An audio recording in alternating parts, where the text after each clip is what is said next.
All right, hit the minutes. button. All right, hit the button.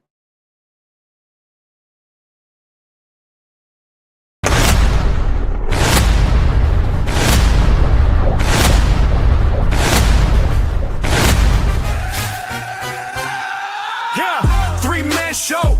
Better stand up. Turn the mic on. Turn the cams up.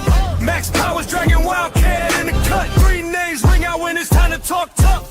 Three-man podcast, turn that up. Max dragging Wildcat, run that up. Hit that chat, let it flood, go nuts. If you're hating, better hope your Wi-Fi cut. Three-man podcast, talk that talk. Good evening, people. How you doing in this mug, man? In all actuality, I'm playing around, but today's subject is going to be pretty serious. Not that we can come up with a solution for the black community, but we want to make sure everybody out there knows that, look, man, all of us are members of the black community. All of us are melanated. But all of us do not invest in the stupidity that goes on with some people in the black community. You have your people that leech off the government and don't never want to be better. But you have your ones that are business owners. You have your ones that go into politics. You have your ones that, actually are good examples for the black community. But I have a theory myself that I think that some of our, and this example, it came to me basically thinking about all this gerrymandering that's going on. Like, people don't understand the gerrymandering. It's like you do realize that Democrats been gerrymandering for so many years that they have pretty much out gerrymandered any type of advantage that they can get partisan wise because they did it along racial lines. And now you have black folk up in arms because they think that their right to vote is being stripped away from gerrymandering. No, it's not your right to vote being stripped away.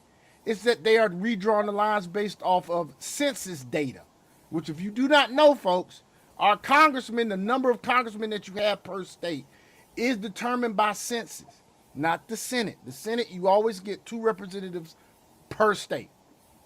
But Congress is done different. It's done based off census. And when you look at the lines, like, for instance, here's something that I found out today. So Virginia, if they would have, when they redrew the lines, and if it wouldn't have been cast out by Supreme Court, it would have been a 10-1 advantage for the Democrats. Now, mind you, the one that already is in place is 6-5. So you 10-1, 6-5, 6-7, 6-7, 6-7, 10-1, 6-5. Which makes more sense and which is more fair? Exactly. That's what I thought. Then you got Georgia, right? Now, Georgia hasn't done any redistricting, but you mean to tell me it's a Democratic districts in South Georgia? No. All the Democratic districts are in the Atlanta, Georgia area. Just like the Louisiana map. You can't have someone in freaking New Orleans determining the policies and the thing that's best for people in rural Louisiana 200 miles away. Shreveport. And Shreveport. You got to think, they had a district stretching from New Orleans all the way through Baton Rouge, all the way to Shreveport. So you want to hear something so funny, which is quite hilarious? A lot of those blue districts in the South, they all got one thing in common. All those historic black districts in the South have one thing in common. Well, they got many things in common, but those are some of the poorest parts of that state, some of the highest crime areas of that state, some of the highest single mother areas of that state, all in those blue Democratic areas. Now, like Sean can speak to himself, I gotta say, I'm no longer black, bro. Me no black, me dark beige nigga. That's why I am. I was being politically correct, bro. You already know I'm Afro Latino. So is Well, Dragon over there. Dragon over there is He is what you call Me no black, me Dominican, papa. the word escapes me. He's indigenous Dominican. Afro Negro. He's I'm not indigenous. black. I'm actually not black. So You know, me no My black, papa, me father's from Dominican. Guatemala. I got proof. My father's from Guatemala. Even though on my birth certificate he put Puerto Rico. I'm just a sellout, and I'm just a sellout. Fuck y'all. Oh, we're I all don't give a coons. fuck. We're all coons and sellouts. I'm a goddamn sellout. Uncle Tom, Jigaboo. Well, Uncle Tom Goddamn. is not an insult. Uncle Tom is not an insult. Well, how them niggas use it? I'll be that. I'm a sellout. Goddamn, motherfucker. You call me Samuel Jackson on Django, nigga. Exactly. Hey, but I want to play something real quick, and then but after you finish with your statement, I want to play something, and then we're gonna go into some statistics. Go ahead, dude. Because yes, all those areas have been fucked up for honestly for over 2 generations. So it tells me one thing, black folks. Maybe three. The same problems that you guys had, like example, dude,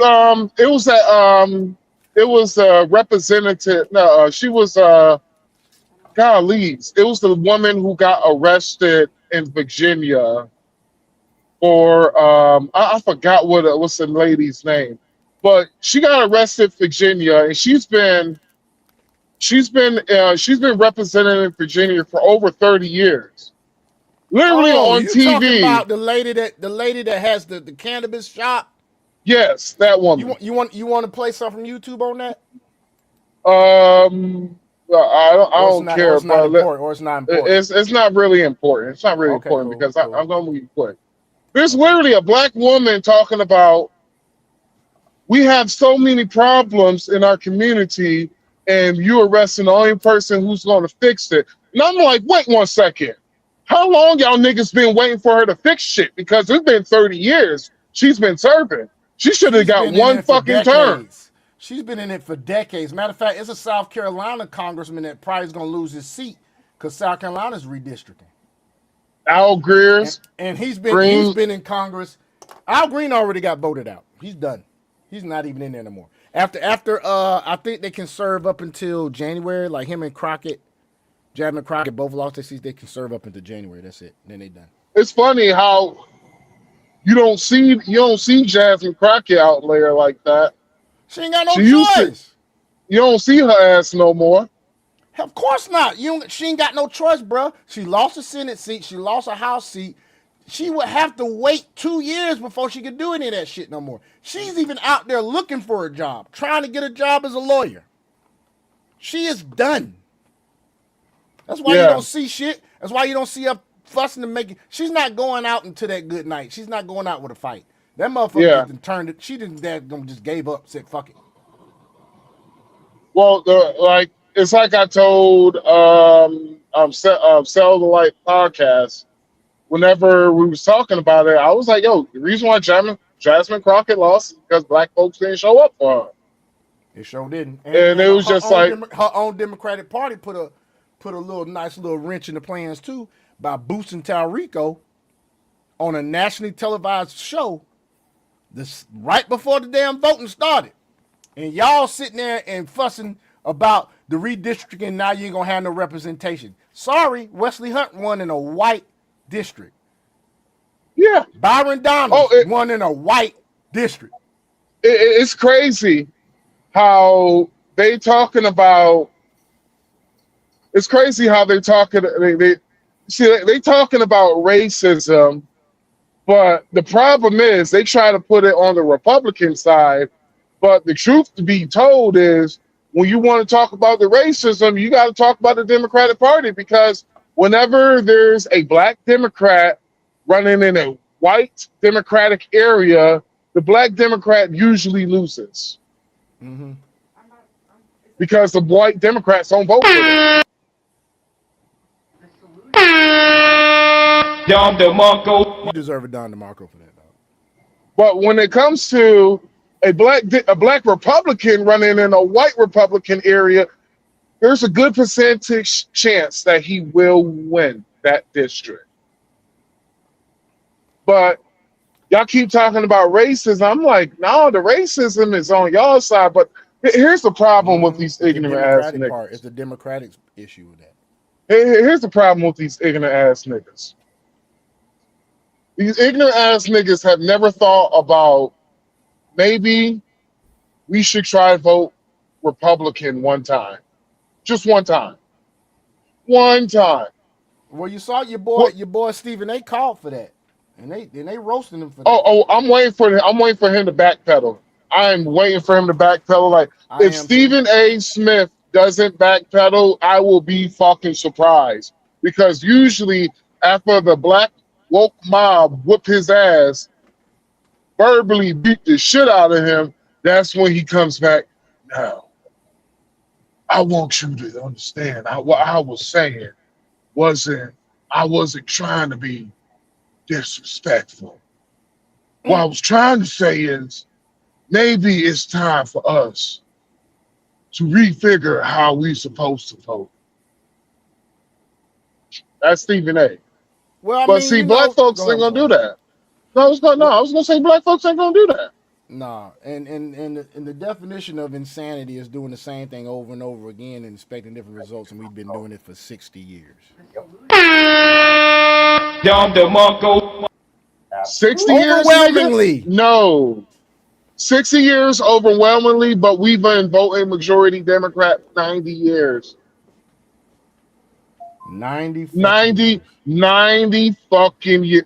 Like, it is so fucking bad.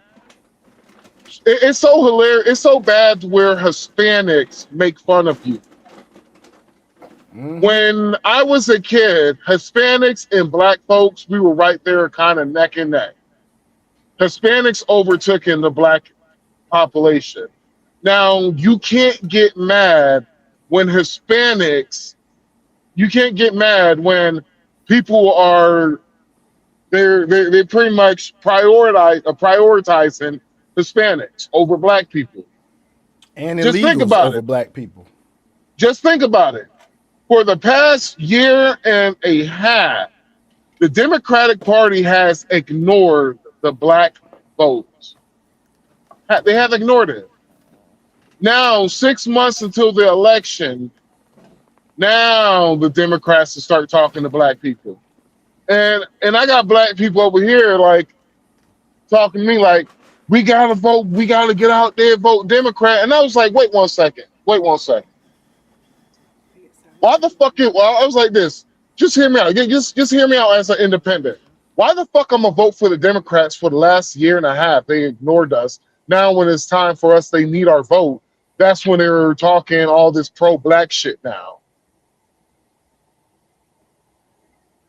Because the Republicans redistrict, I'm like, well, the Democrats have been, a lot of those people in those dominant black areas have been voting. They have been in office for 30 fucking years, and the community look worse. Look at fucking Memphis. Ever since Crime. I've been driving Look at trucks, Chicago. Memphis, Chicago. Crime. New bruh. York. Crime. Ever since I've been driving trucks, Memphis been off the chain violent. LA. Bruh. Crime. Dude, and then what's crazy is that, like, I don't get how the hell there's not an uproar in the black community when it comes to what Senator Tlaib said. Senator Tlaib took up congressional time to barter for the reparations for illegals who have been disproportionately disenfranchised or offended by the ICE raids. It took less than a year in Trump's term for a Democrat to go for reparations for illegals, and black folks been asking for reparations for how many decades? Since I was born. I remember. And y'all still voting motherfucking Democrat. What the fuck is wrong with y'all? Actually, since I started watching politics, it's been since I started to understand politics, which I was around 7, so 30 fucking years. For me, Crazy, man. for some of you older niggas, it's been longer.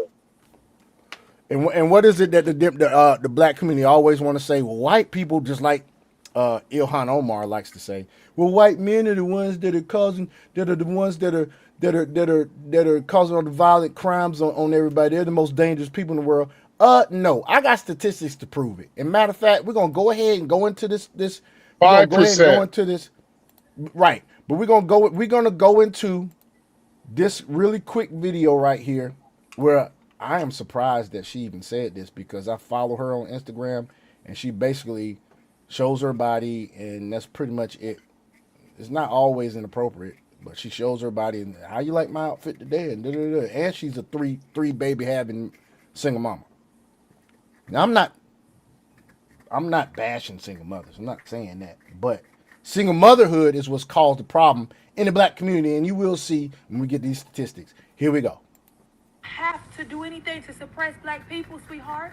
Black Hold people on. are doing it all by themselves. The white men don't have to do anything to suppress black people, sweetheart.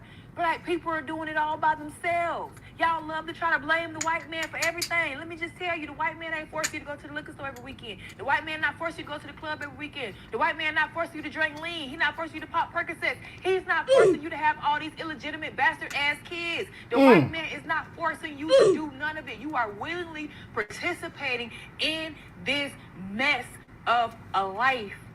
So don't sit in my face and try to tell me what the white man is doing to you. They did it to them. We the product of what they did to them. Now it's up to us to change the way we think, change the way that we eat, change the way that we do things, change the places that we go to, change the people that we're procreating with. Change. Before he gets into it, I think she made a very good point.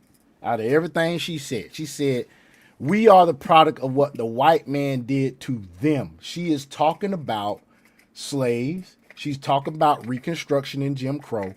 We are the product of that. Bullshit. Even hold on. But even then, when black people were going through all this shit during Reconstruction and Jim Crow, they still thrived. They don't teach black people that. They teach black people the bad stuff, like the Oklahoma Black Wall Street getting destroyed by Democrats, because it was the KKK that did it. They don't tell you that after that shit happened, they rebuilt that whole motherfucker by them damn self. We had black banks, we had black businesses, black pharmacies, everything we needed. So I agree with her when it comes to we are the product of it, but at the same time, a lot of these black people that are causing issues in the community with the black on black crime and the children out of wedlock, they don't even read to even know this shit. The only reason why I can say that we're the product of it is because of biology and DNA being passed down, and it could be some Bullshit. the reason why I'm saying we're going to the reason why I'm saying bullshit, you will see the same shit in other fucking countries. You will see the same shit. You will see the same shit in Colombia, Brazil. You will see the same shit in Guatemala. You will see the same shit in Dominican Republic. You will see the same shit. The reason why I'm like, yo, you will see the same shit over and over. They had the exact same fucking thing. Not only they had a longer segregation, they had a longer slavery. The slavery was actually they living in the same thing. The same shit happened in Colombia. The same slavery that happened in the Dominican Republic. It's the same slavery that happened in the United States of America.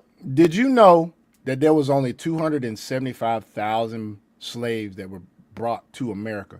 Do you know that Brazil eclipsed that number? Why do you think it's more black people in Brazil? Brazil has the largest black population outside of Africa than any other country. Do you know why that is? It's because they had 500,000, double the slaves that America got, Brazil got. Double the slaves. And in Jamaica, in Brazil, Colombia, Dominican Republic, all of these other drop-offs during the slave trade, their slavery was harsher than ours. Yes, we had alligator bait babies. Yes, we had bull bucking. Yes, we had where they wrestled us against each other for profit. Yes, you had slave master going into the house and graping the women Yes, but that was going on in the West Indies too, and in South America, and it was going on at a higher rate. But we're the victims. You don't hear this shit in other countries. They don't claim their victimhood like we do. I've been to DR. I seen folk do whatever they can to make it. I seen a dude carry a fucking couch on the back of a fucking bike. He sure. When I saw that shit, and I think, matter of fact, me and Dragon were together. I was there. He should have. Me and Dragon were together, and I said, Dragon, look at that shit. Time out. Yes, a love couch. It was a love seat. It was a love seat, not a whole big old couch. It was a love seat.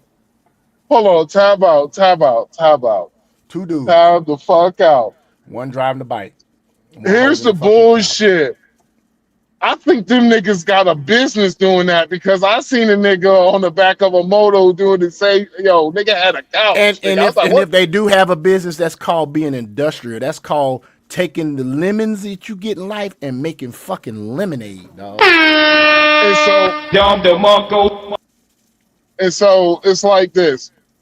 They actually, a lot of these countries actually had a longer segregation. Hell, some of the same colorism policies they have now is still in some of those countries. Oh yeah, it's just not as prevalent as it is, because we're in a modern day now. And you got world travelers, and the fact that you got people who are coming from other countries. You got different economic opportunities now. But the crazy thing is, we have better economic opportunities now. Not only we have better not only we have better economic opportunities in the United States, but you also have it in the hood. You have it. You have a better chance of finding a fucking job in the hood than you were if you was in the Dominican Republic. So for some of the crime in the Dominican Republic, I actually understand this shit. It's a lack of economic opportunity. My girl's still looking for a job, and it's been well over a fucking year. She's been looking for a job for so long that, honestly, I just told her, just fuck it. It doesn't even fucking matter. It doesn't even fucking matter because she's not gonna work this one job's want to pay her pennies. Like, nah, fuck that. I'm like, fuck that. I could carry the weight for both of us. It is what it is. But the fact that you have that, you niggas still want to blame the white man. Because I'm going to be real with you. When it came up through the hood, when I was growing up in the hood, when I was motherfucking homeless, it wasn't the white man that made fun of me. It wasn't the white man that robbed me. It wasn't the white man that tried to stop me from graduating. It wasn't the white man that it wasn't a white man that turned me down from having a actual job because they disagreed because I did not like the school that I went to, and it was their alma mater. It wasn't a white man that did that. No, everyone was nigga. You ain't gotta nigga shit. You ain't gotta tell me that, dude. The first time I ever got robbed, dude, like I was in a black neighborhood and there was some black guys that robbed and took my damn laptop. Now the first time I got mugged was to some Latinos, but the first time I actually got robbed was when I went to my HBCU and somebody stole my herringbone chains. And then I've never been bullied more than anybody. I've been bullied more at HBCU. I never got bullied when I was coming up through my predominantly white high school and middle school. Never got bullied. Never. I got bullied in my neighborhood when I was really young by a girl that was bigger than me. We fought every day. Black girl. So y'all kiss my ass with all this damn white supremacy bullshit. It's bullshit. It's bullshit. And you know what's crazy? I have somebody I've been communicating, debating every day on my damn through DMs and stuff. He played football with me back in the day. He went to college with me. This cat is rich. He runs some type of credit card, like he does like, I think he makes money off interest or something he sets up for people. And I'm like, dude, how you gonna sit there and scream white supremacy when you rich, dude? Like if it's so, white supremacy was such a problem, why the fuck you doing good? He complain about gas prices, dude. Come on, man. Get the upside app and get goddamn cash back. Well, it's new hustle, blaming a white man for everything. And to all you niggas for all you niggas who wants to complain about gas prices, please, as a truck driver, shut the fuck up. Because for 4 years, when gas prices was consistently high, you cock-sucking dick motherfuckers didn't say shit for 4 fucking years. So shut the fuck up for shut the fuck up for 3 years, please. Please do me the satisfaction, do me the grace to make sure my heart continuously beating for another day. Help me keep my blood pressure low. Please shut the fuck up. Thank you. Yes. Cause it makes absolutely no fucking sense, dude. And they bitching. We probably go through some clips of them bitching about this damn gerrymandering too. But let's see what this dude got to say about this. I follow him. Yes, she's 100% correct. And if you think about it, more or less, your life is essentially an accumulation of the decisions that you've made up until this point. So if you stack good decision on top of good decision on top of good decision, you're likely going to get a good result. If you stack bad decision on top of bad decision on top of bad decision, you're likely going to get a bad result. Amongst the Black community as a whole, there is too much focus on history, racism, and the white man, along with the system. There is not enough focus on personal accountability, decision-making, character, and competence. There needs to be far more focus on that. Black Americans as a whole, we're consumers. We consume. We don't invest and create at the rate. Black Americans have, what is it, $1 trillion? What do they call it? We spend over $1 trillion a year. Yep.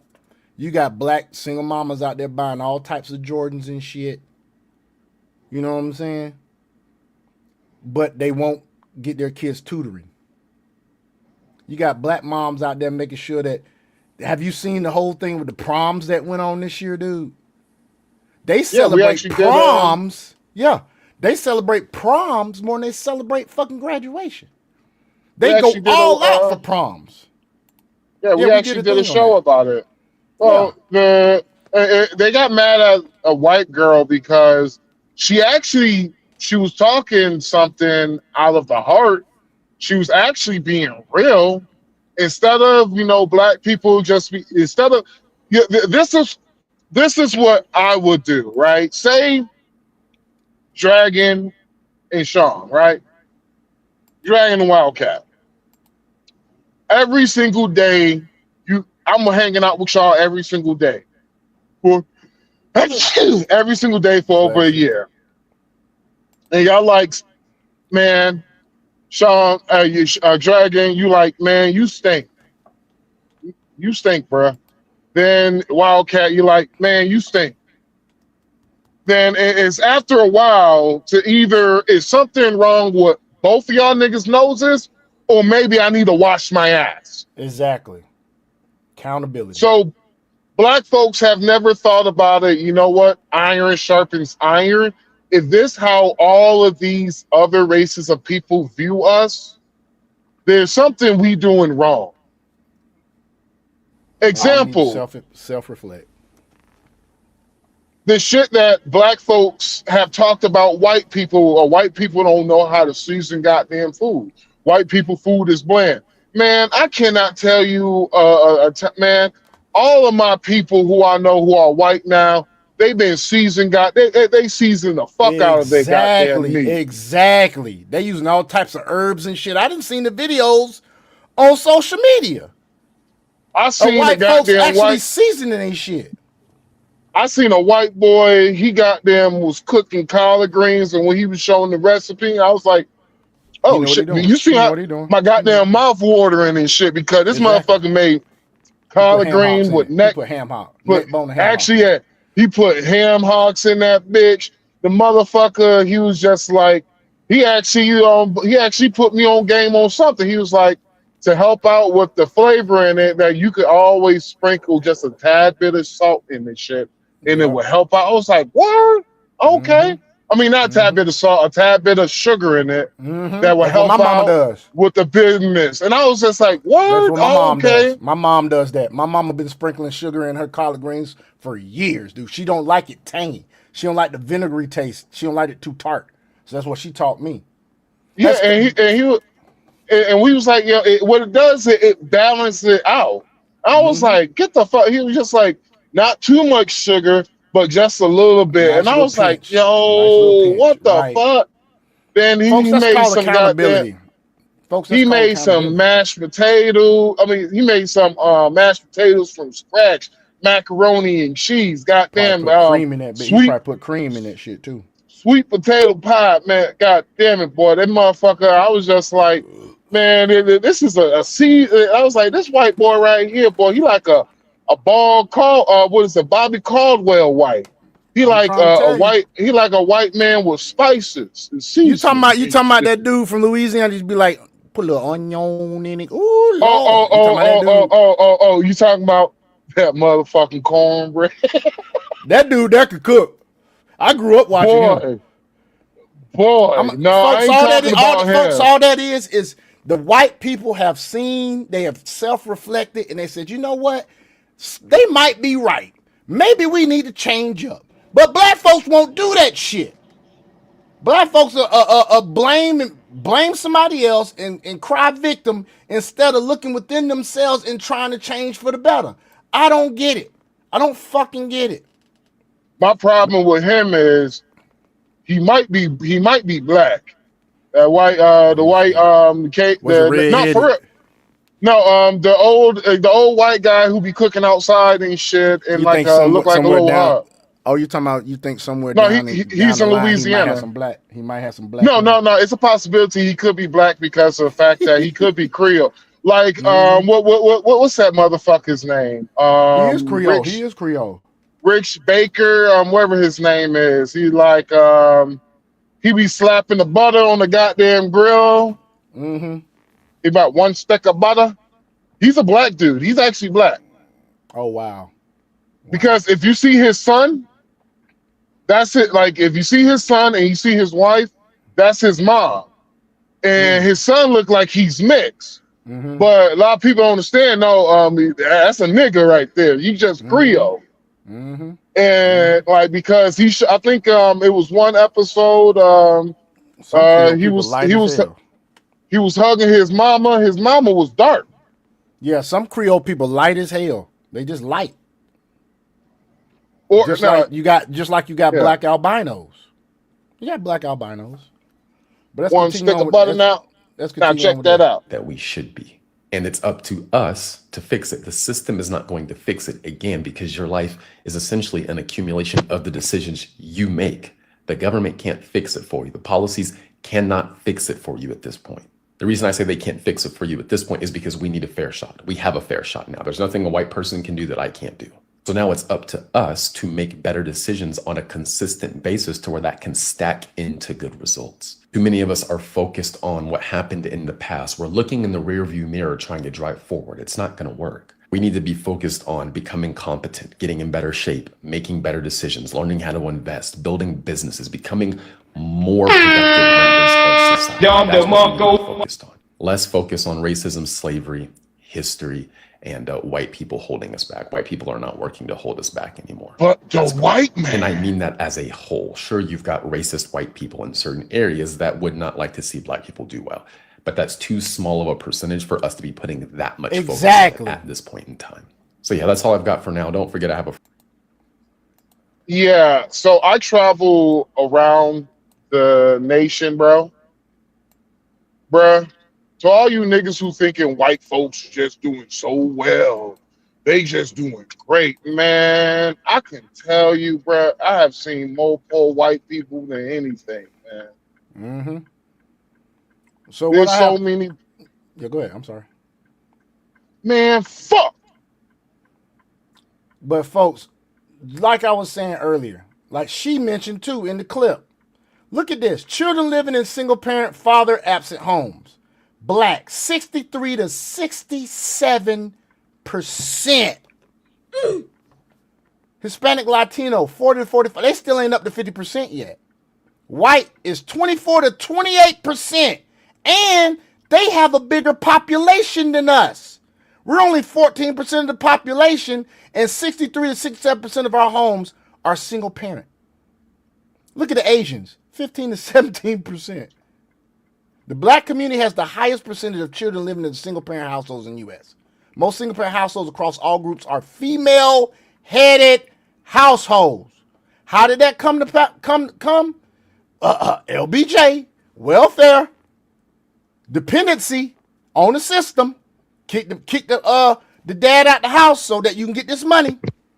Many researchers note this statistic is tied to multiple factors, including income inequality, incarceration rates, educational disparities, and declining marriage trends nationally. This is from the CDC, and that's from Paul Research. Births to unmarried mothers. Blacks, 68 to 70%. And you know what's crazy? Only 20% of black men are contributing to this, but 68 to 70% of black women are. Let that sink in. And if you think I'm fucking lying, go look it up for yourself. Look at the amount of black men that are married with children. Isn't it like 35 to 40% of black men are single with no kids? It's up there. It's up there. Look at the Asians. It's 10 to 50. 15%. Asians, 10 to 15%. It's Black men, go get your Asian 54% of black. 54, It's 54% of black men are single and childless. 54%. 54%. Not only that, but I think it's 50. Now, these are old Kevin Samuel talking points here, but I think the numbers probably have gone up a little bit. But 50, if I remember correctly, 52% of those black men are in the middle class. So which means they got a pretty good income, at least 38 to at a point $50,000 a year. But at a point, it ain't the black. See, if the black men were the problem, black men are married to like hundreds of thousands more than black women are. They marry black women at an 80% rate too. 80% rate, black men are still marrying black women. And the higher the economic level goes, the more likely they're marrying a black woman. Mm-hmm. The problem is that to ladies out there, it got to come to a point to where you're gonna have to put two and two together. It's because I'm kind of numb to a lot of this shit now. Like all the old school talking points, black men are broke, black men are dusty and shit. It's like I was on a panel to where a black woman was talking like that. I'm gonna be real with you, bro. None of the black men did what they usually do, like start kind of a little bit of a crash out and shit. That shit ain't true. All the black men were just silenced and all that shit. And it's at a point to where black men are just checked out. They are checked out. We're checked out. Like they are checked out. Because what's going to be happening when the next statistics come out, end of this year, oh no, actually my bad, beginning of next year when the new statistics come out. Yeah, the census comes out next year, yeah. I'm putting census coming out in 2030. It's 2027? Oh, I thought it was 2027. Go ahead. No, it's 2030. Their statistics, they usually update statistics every 6 to 4 years.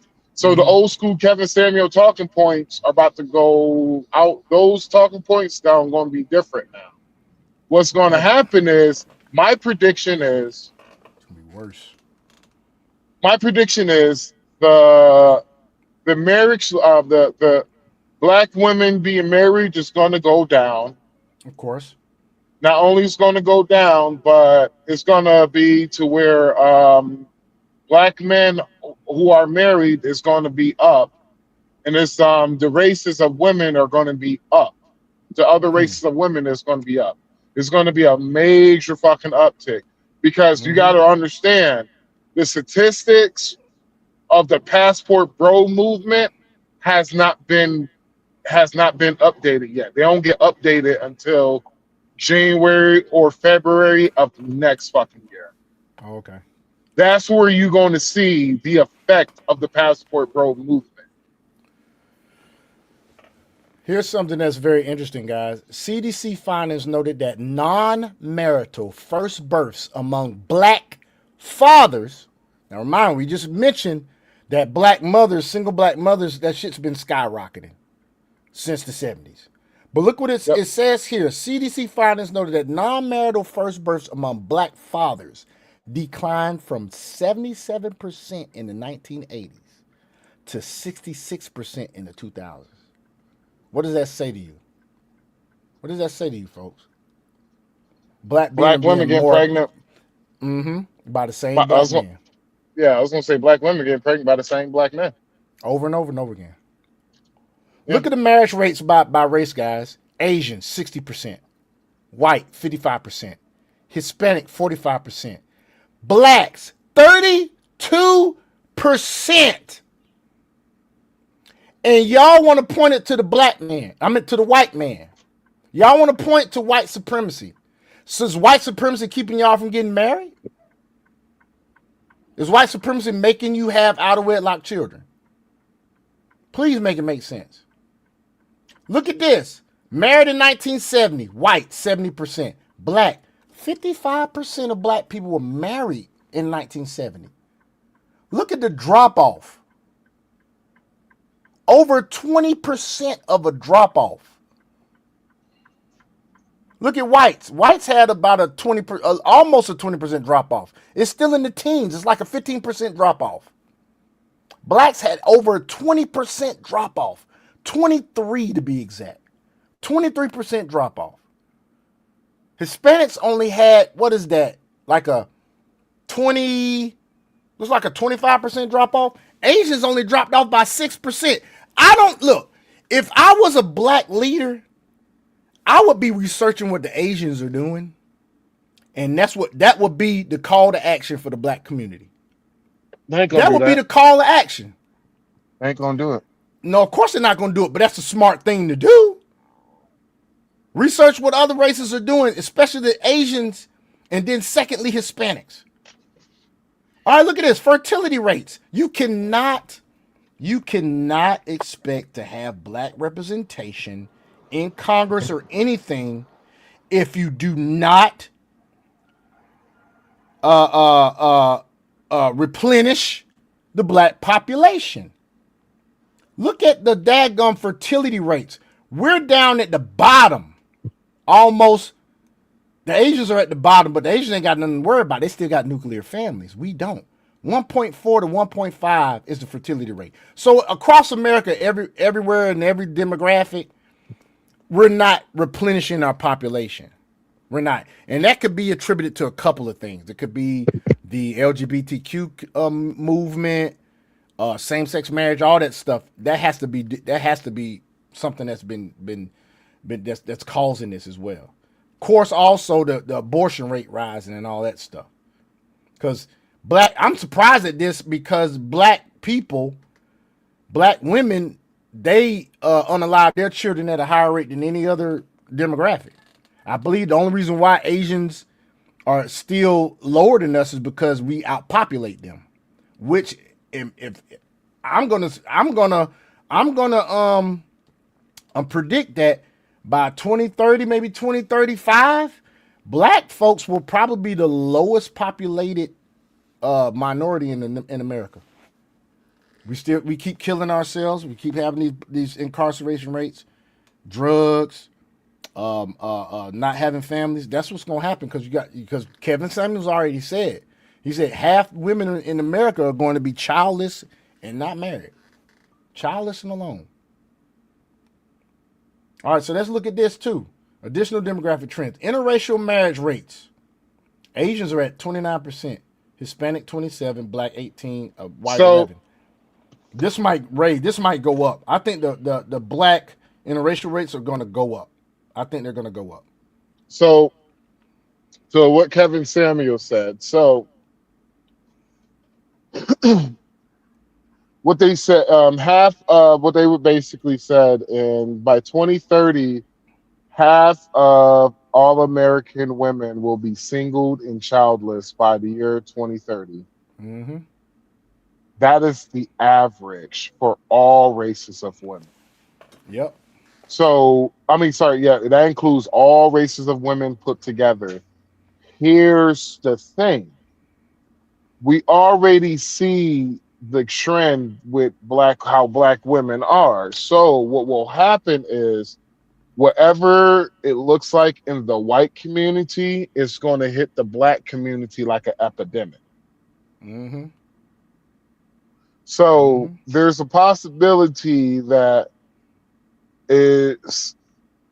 I had my partner and we did statistics, and it was basically like we was basically trying to figure out when was going to be the last time a black person will ever be born. When will be the last time a black person ever be born? And what we use is we use trends and the trends of the black community, yada yada yada. And long story short, he came up with 2 generations, and that was like, I don't know, that was about That's 40 2000. years. That was and that was in 2017. So The problem, 2037 then. Be 2037? 17, 27, what more like 37, 40 47, years? 2047. 2047, yeah, 2047. 20 actually like 2057, between 57, yeah. 2057 and 2067. Okay. And I was just like, well, how did you come up with that number? You know, I was just trying to figure out, how did you come up with that number? He was like, well, how your trends are going, there's going to be a point to where he was like, there, like me and him, we came up with a theory called the Great Self-Deletion. And it was basically talking about 12% of 12% of all people are going to unalive themselves because of the fact that they're not going to be able to keep up in the new age, the digital age. You're starting to see the trend of like one of the main reasons why we got to have mass deportations is because of the fact that AI is taking away a lot of jobs. Like AI in the trucking industry so far has taken away 100,000 jobs. The job growth just went up too, y'all. Recently, we just had job growth. The what? Job growth just went up. I think 115,000 jobs. And so the reason why I was for Donald Trump, because it wasn't because he was going to be this great fucking president. In my opinion, he coming out to be a great president. But I was like, the shit that is coming, we cannot have a weak person in the White House at all. We sure can't. Like AI, when they talking about the boogeyman with AI, yes, AI is that fucking boogeyman. And the shit that's going to happen with AI, like you're talking about right now. So when it comes to just say not an average job, but the basic intro level of any job, like a basic job, let's say like a fry cook, somebody working at McDonald's, or somebody who's picking fruit. What is happening is the IQ level is being raised up for those jobs. Like the IQ level for truck driving is being raised up for these jobs. For example, in the next couple of years, we're going to be getting an up to date of technology in our truck. Dog, 4 years ago, we just no 3 to 4 years ago, we just got touch screens in our fucking trucks. So whatever comes out in the fucking car, the trucking industry is 5 to 10 years behind. Okay. So because of with AI, it's going to cut that shit down in half to Yeah. 5. It's going to cut that shit down to 5 to 2 years now. Then eventually we're going to be on the same playing field with cars. So the intelligence level with the newer trucks has gone up. Like example, there was a program that was in this truck that nobody fucking knew about it, and I had to tell other drivers how to work the program. They didn't, because they tried to use the automatic climate shit. And I was just like, oh, okay, I can show you how you do that. Let me show you. What you do is you press this button right here. You see the screen pop up. You press OK. You go over, press OK again, and press OK. It's set. You don't have to. Everything will be automatic for you right now while you're chilling and sleeping. And they was just like, oh shit, word, I appreciate that shit. And they was just like, yeah, so what you and this is how you control the temperature, just put it what the average temperature is. And they was just like, well, how do I know what the average temperature is? And I was just like, well, if you want it 80 degrees, between 80 and 90, you turn it all the way to the red. If you want it like 72%, which is comfortable, you just turn it up a little bit. So basically, it's an automatic system that will run your truck, do climate control, will do everything automatic for you, so you won't have to do nothing manually while you're chilling. A lot of the drivers did not know how to use the system, and so I had to teach them it. But also, a lot of the drivers I'm teaching the system to, they're way older than I, right? Right. So we're already starting to see with the new trucks that are coming out, it has way more technology than my truck has now. So I have to keep, in order for me to still be useful, I had to learn how to learn the new systems. So what I do is, on my own time, I learn new systems, right? A lot of the truck drivers ain't going to do that, and those are going to be the ones that's going to get replaced in the future. Like example, I'm going to be learning it's going to be short, but I'm going to be learning all AI that's going to be involved with logistics. Smart. I'm gonna get me So an AI certificate too. I will be useful. Hell, you can get an AI certificate in 28 days. Where I found Yeah, out. I'm gonna do that course, man. I'm doing something else right now, but when I'm done with it, I'm gonna do that course and learn Yeah, I found out several different apps. you can Several get different certain apps. shit. You can get like certain AI certificates. I was like, I didn't realize the AI Mm-hmm. was going to like, and it's Yeah. like 28 days too. I'm Wait, like, wait, Mm-hmm. wait, fuck. wait. 15 Hold on, minutes a day. And hold the on, thing hold about on. the AI, like I if think you haven't Dragon's trying to known say folks, the something. people go ahead, Dragon. I'm sorry. That's why I've been telling y'all for the longest in regards to coding, what AI is going to do, and other stuff.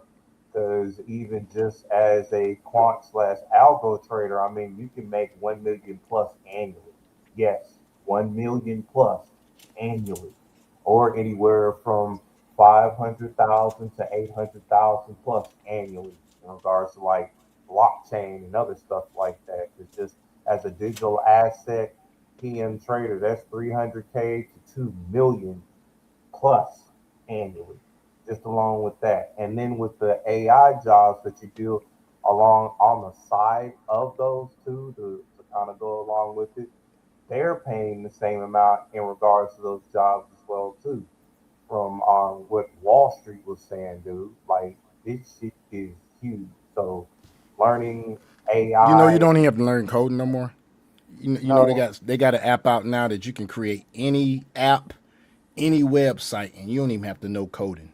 nah, I'll still say on the back end, no coding, because by you knowing coding and you know how to code and make the AIs and large language models and other stuff, you are a necessity, because that's even one of the jobs of what they have, which is on Wall Street careers, is doing exactly that. So you will need to code.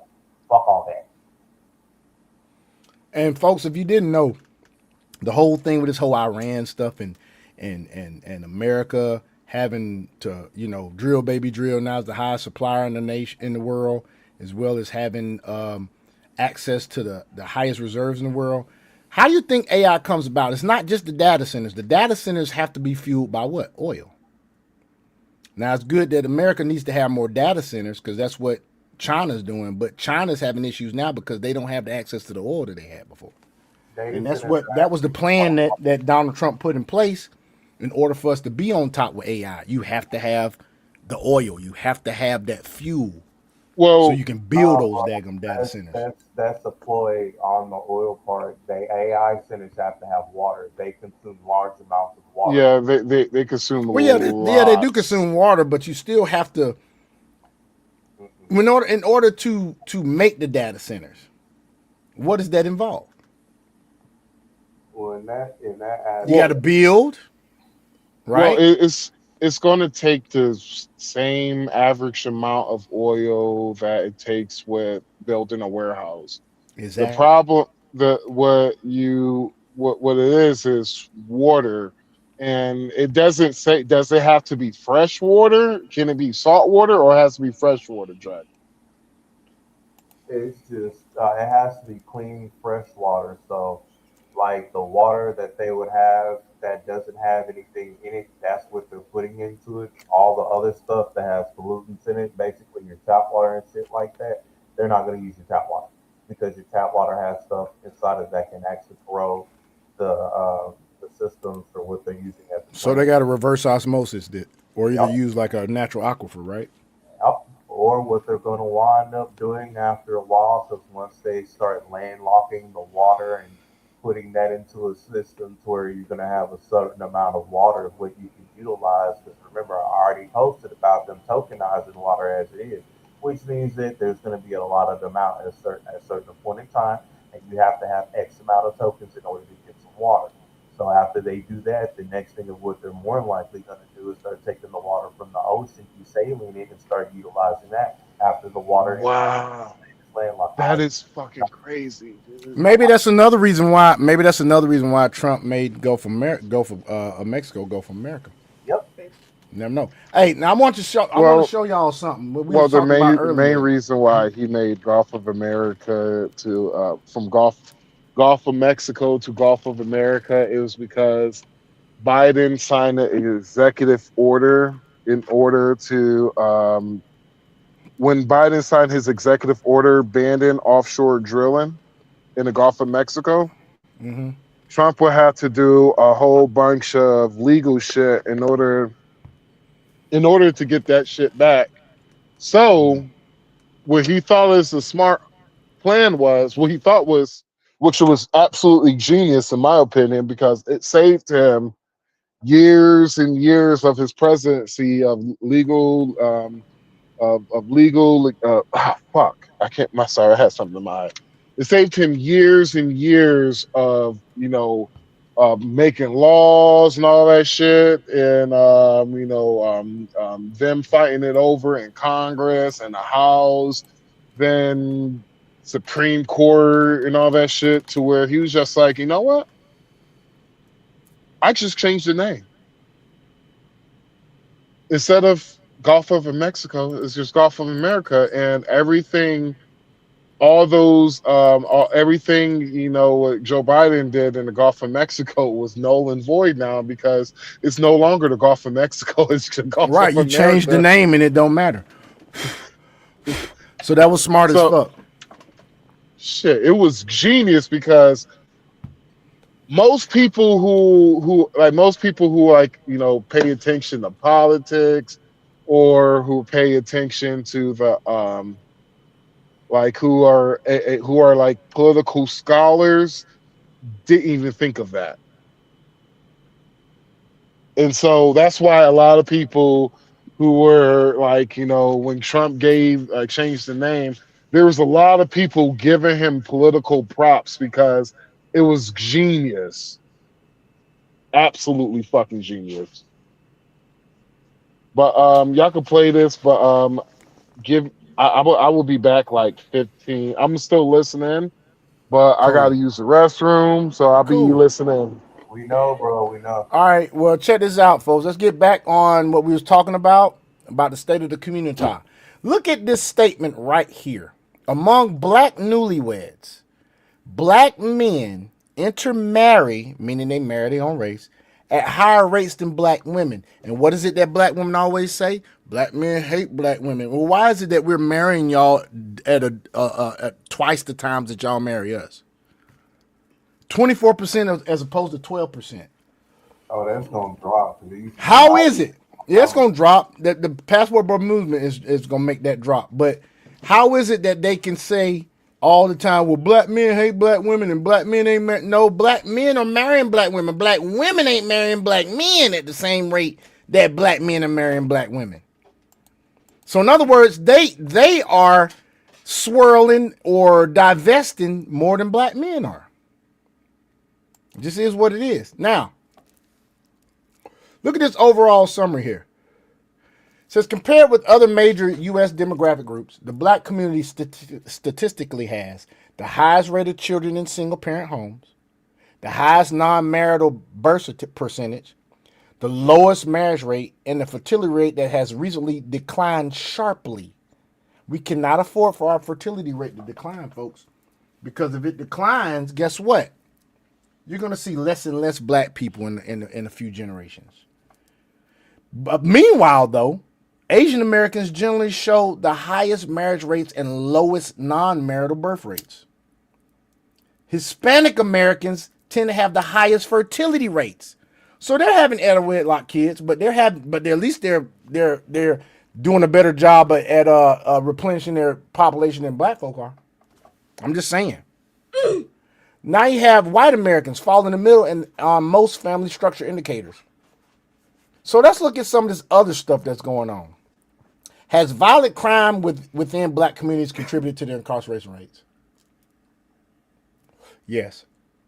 Violent crime has contributed to incarceration rates among black Americans, particularly for homicide, robbery, and aggravated assault.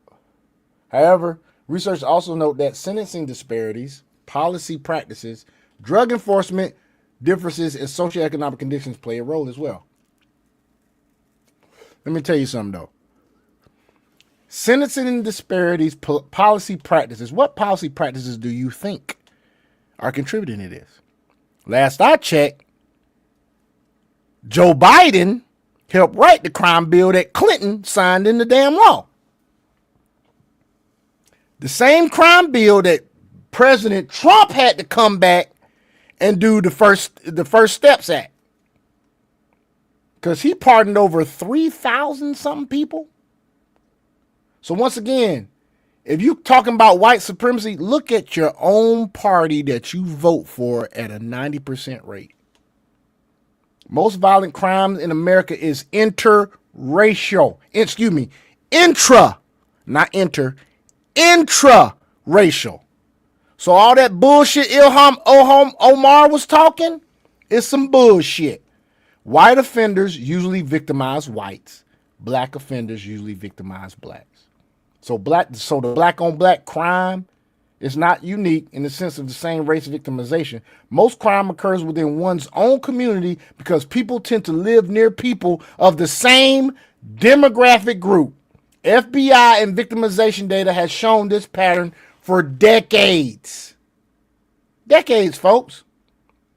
Homicide, violent crime rates in many heavily impoverished black urban communities have historically been higher than the national average. Well, of course it's been higher than the national average. You take the father out the home, you take structure out the home, you take discipline out the home. Mothers, regardless of what race they are going to enable their children because they're not designed to be the disciplinary one in the relationship. The man is.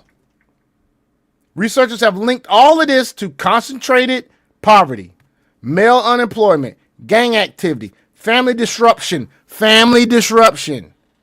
failing schools, drug markets, and neighborhood disorganization. Okay? Look at our incarceration rates only explained by crime rates. Several studies have found black Americans are more likely to be arrested for some offenses, more likely to receive harsher sentences, more likely to be incarcerated for comparable crimes than whites. Okay, that does exist, but at the same time, does it take away your choice? Does it take away you deciding not to be a fucking vagabond? Does it take away you not deciding not to be a thug? God don't even mess with free will. And y'all out there thinking that white supremacy is messing with your free will to not rob this person or sell these drugs or whatever the fuck you doing? The disparity goes on continuing and says the disparity is especially discussed regarding drug crimes, mandatory minimum sentencing, crack versus powder cocaine laws, bail systems, and the plea bargaining. Now, mind you, once again, it did mention policies. Well, black folk, if we've been voting Democrat for damn near 90 years, 60 to 90 years, wouldn't you say that we've been actually doing this shit to ourselves because of the policies have not changed? And we keep voting that way. We're being insane voting for the same party, expecting different results. Doesn't make any fucking sense. Higher violent crime rates in some neighborhoods do contribute to higher incarceration rates, but criminal justice disparities also contribute to the gap. And once again, a Republican addressed these disparities in criminal justice with the First Step Act. Something that no Democrat politicians have done. All right, here we go. We're going to get deep now. Did the welfare system contribute to the family breakdown? This is one of the most politically disputed subjects in American sociology. The argument that welfare contributed to the family instability, some economists and conservative scholars argue that the expansion of welfare programs after the 1960s unintentionally incentivized single motherhood. It could have been unintentionally. It could have been fucking intentionally. Because once again, what did LBJ say? I'm going to have these Negroes voting Democrat for 200 years. How did he accomplish that? Oh, we're going to give them shit for free. We're going to get it to the point that they get so dependent on us that they're not going to have the wherewithal or the drive to do any better. Okay, it's just like this. You take a tiger, lion, pick whatever wild animal you want. Take them out the wild. Put them in a zoo, put them in a reserve, whatever you want to do. But you feeding these wild animals instead of them having to go hunt and get it. What happens to these wild animals? They get domesticated. They still got a little wildness in them, but they get domesticated. They forget how to fucking hunt. Black folks have forgotten how to grind. I'm not talking individually. Because you got folks out there, I got 2 jobs. I know folks in the black community, they got several businesses. I know a family who's one of the sons in the family complain about white supremacy, but your whole fucking family is dentists. 4 generations deep of dentists. In rural America, rural Georgia, to be exact. You doing all this complaining and y'all got generations upon generations of dentists in your family. Your brother's a dentist. You a dentist. Your cousin's a dentist. Your youngest sister is not only she a dentist, she went to med school first, then went to dental school. Became a doctor and then went to school and said, fuck it, I don't want to be an MD. I want to be a DMD. But it's white supremacy. What the fuck? So in the 60s, single motherhood, reduced marriage rates, and long-term dependency. You didn't think these folks knew that shit was going to happen? Basic claim, earlier welfare structures often reduced benefits if a working male was present in the household. You going to tell me think about it. Anybody, you get money from the government, you know you can get more money from the government if this person doesn't live in the house with you. How many people you think gonna take the moral, ethical decision and say, you know what, fuck y'all, we gonna make it do what it do. He gonna get a job. We both got to work and we got to make ends meet. No, they wasn't doing that shit. No, you can't live with me no more. They gonna give me some more money if you get out the house. They gonna give me some more money if you get out the house. Bruh. Just saying. So all of these claims that discourage marriage in poor communities.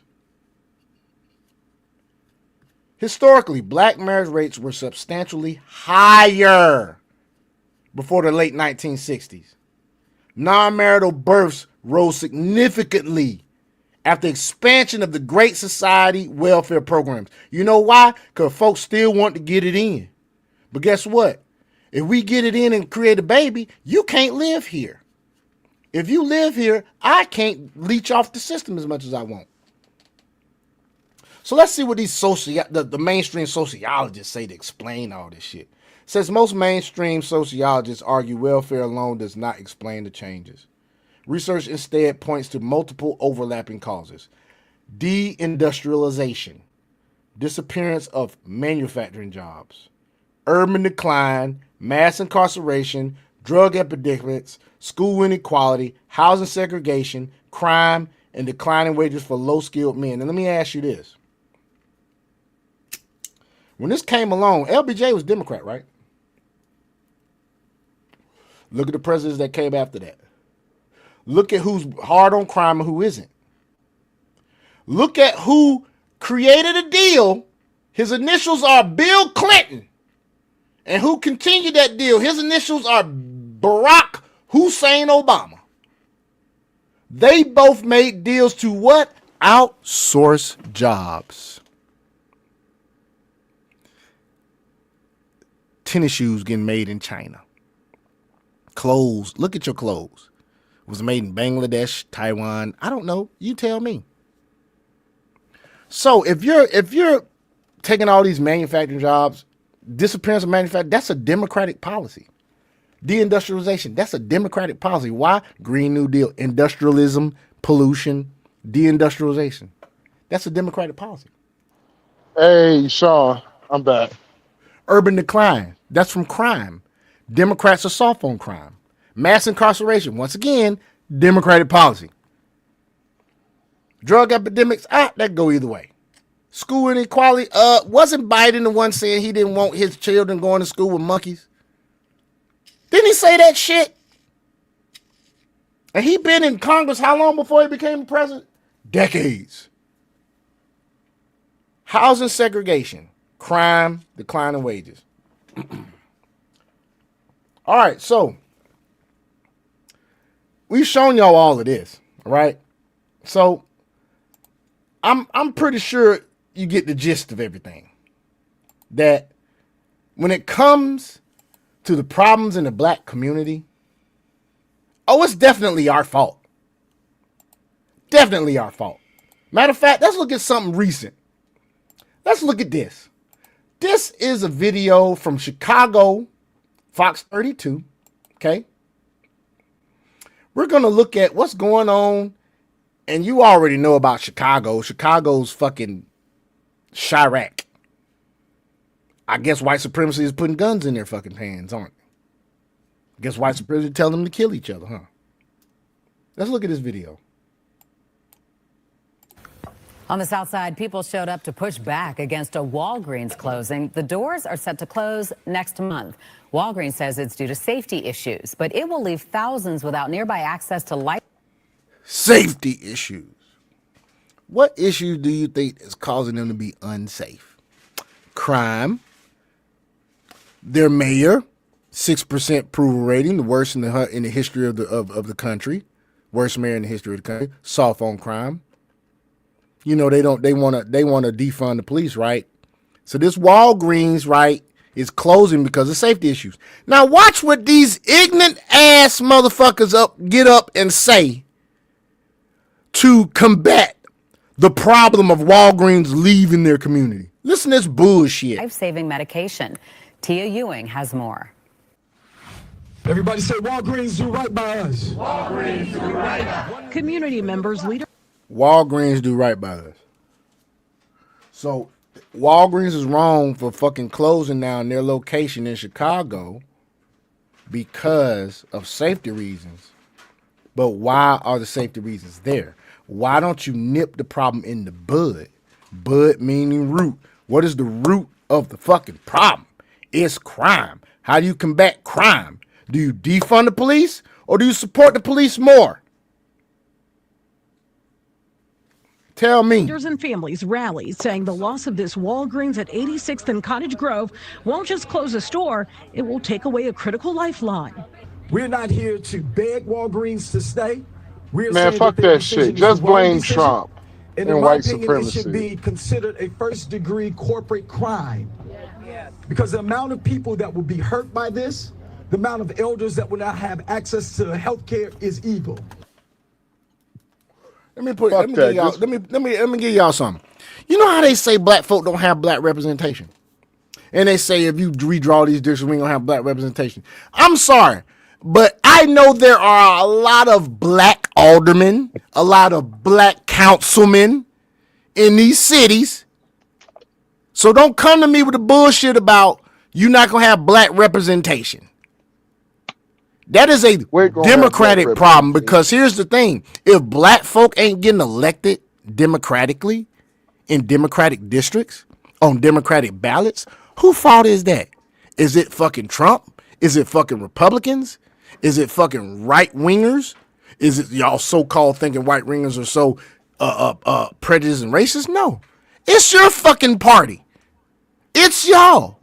And there's some black folk out there like Corey Holcomb that don't even want to vote.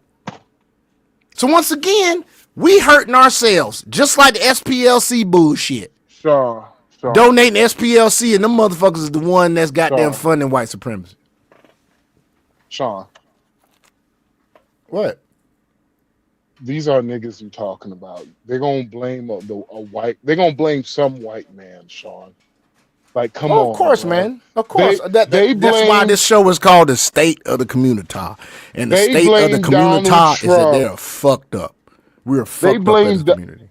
They blame Donald Trump for their property taxes going up, saying, well, his property taxes didn't go up, but our property taxes went up. And I was just like, oh, y'all ain't got niggas nothing to don't do with know. that shit. Move to Florida, bitch.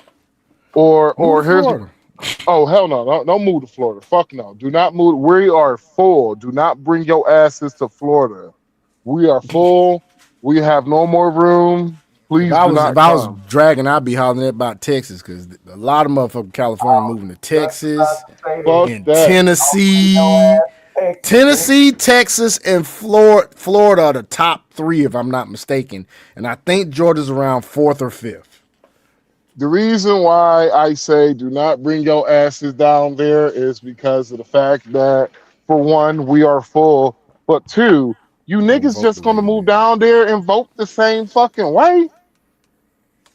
Creatures of habit. Creatures of fucking habit. Because it was one of my homies. They was talking about thinking about moving to Florida, and I was like, well, why y'all moving to Florida? It was just like, well, it's getting a little bit too expensive, and you know, Atlanta is just not as what it used to be. And I was just like, why the fuck you moving down there? You gonna vote the same?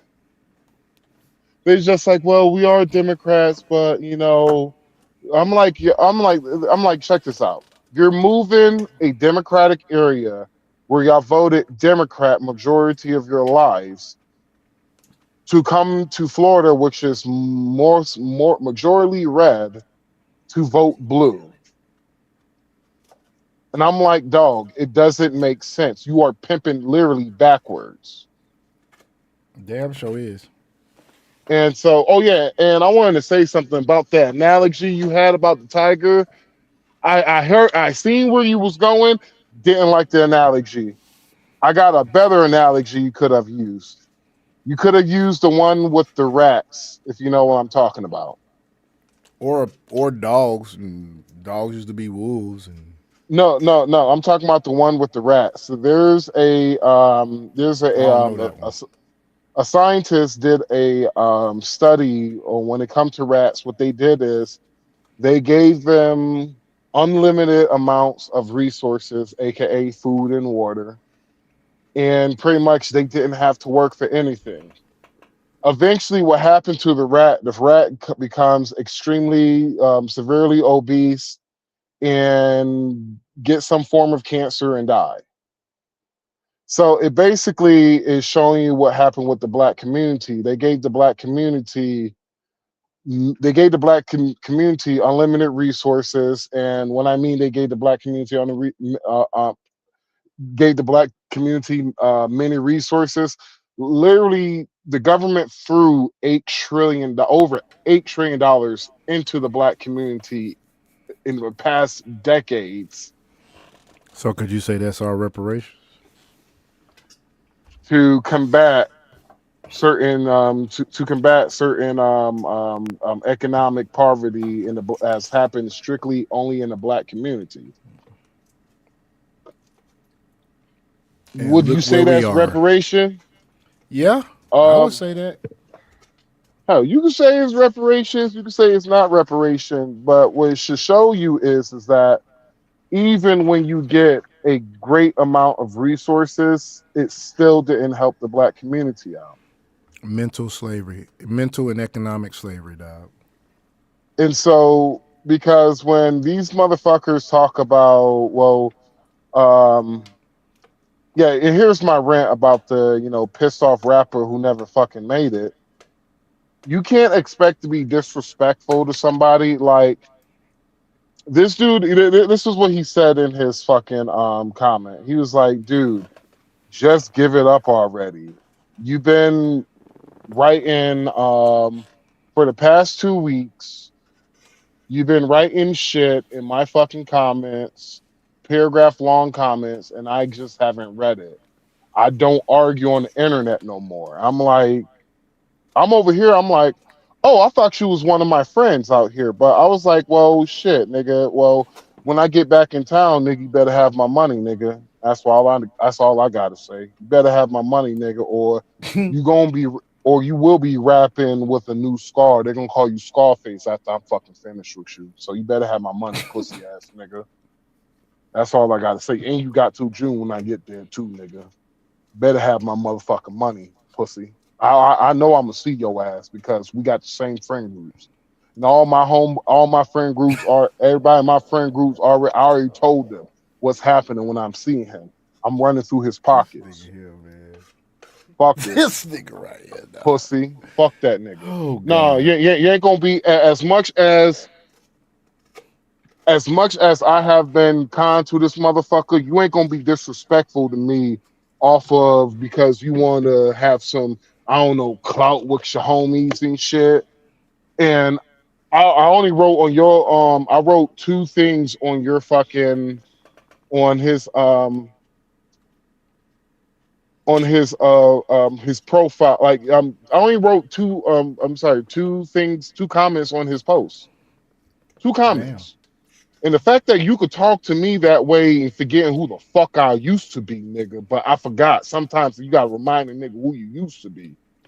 So the fact that you could do that shit, last time, I'm like, this is the same motherfucker who watched me pistol whip the nigga.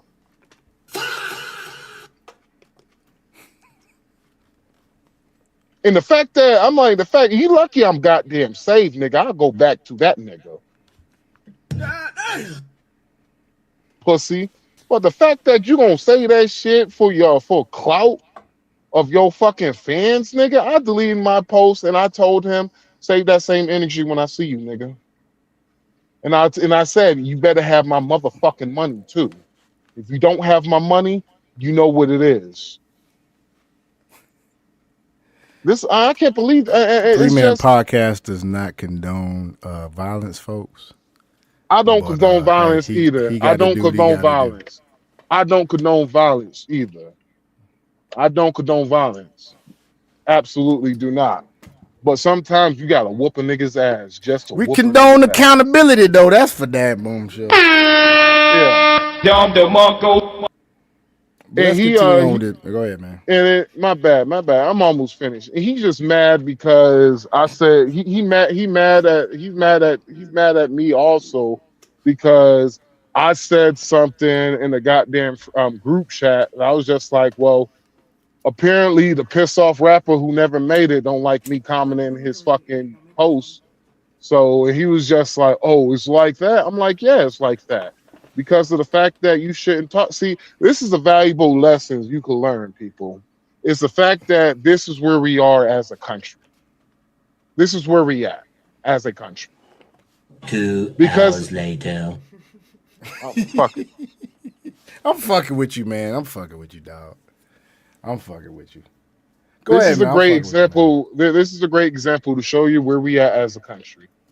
There's at a point to where the motherfuckers have allowed politics to really affect their life, to really affect their personal life.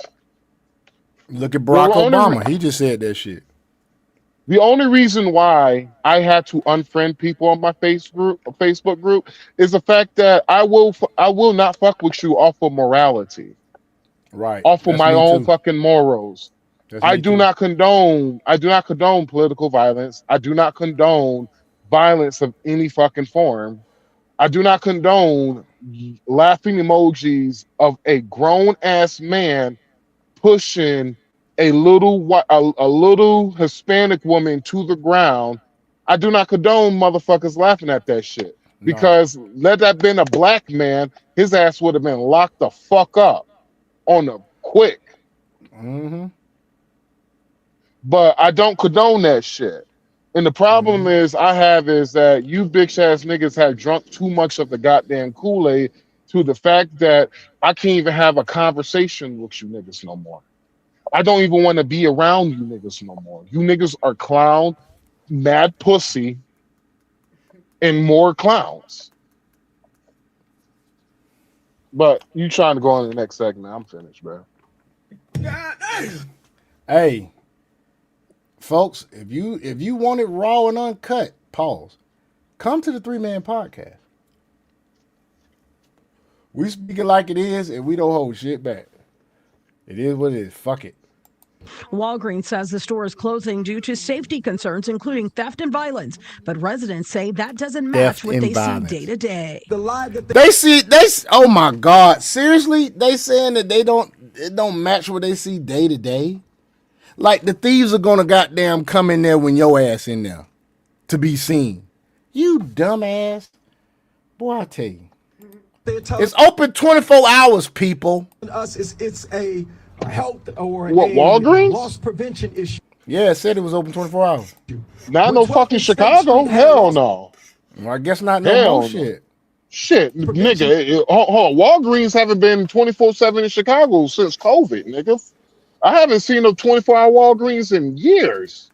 Well, ain't one here either. CVS is 24/7, but not. Yeah, shit. I haven't seen a 24-hour. Shit, where? Right there, down by my house. Oh, it's one in Marietta. It's a 24-hour Walgreens behind Marietta. Shit. I haven't.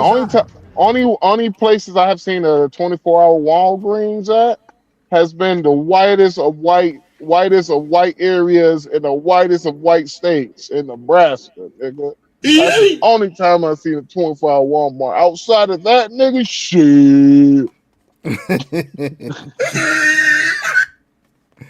That's good. Again, this neighborhood is not broke. The nearest pharmacy will soon be more than a mile away, a hear distance them? residents say is especially. You hear what he said? This neighborhood is not broke. However, what did Walgreens say they was closing it for? Safety concerns. It got shit to do with money. Other than the fact they getting robbed. It's safety concerns. Hard for seniors. It has been a lifeline for many. It has been a place where seniors walk, sometimes slowly, sometimes with assistance, but with dignity to pick up their medications that keep them alive. Not across town, not 2 bus rides away, right here in their community. For families managing serious health. Well, she went to high school. They need to fucking close that bitch. But anyway, listen, folks, this is what's crazy.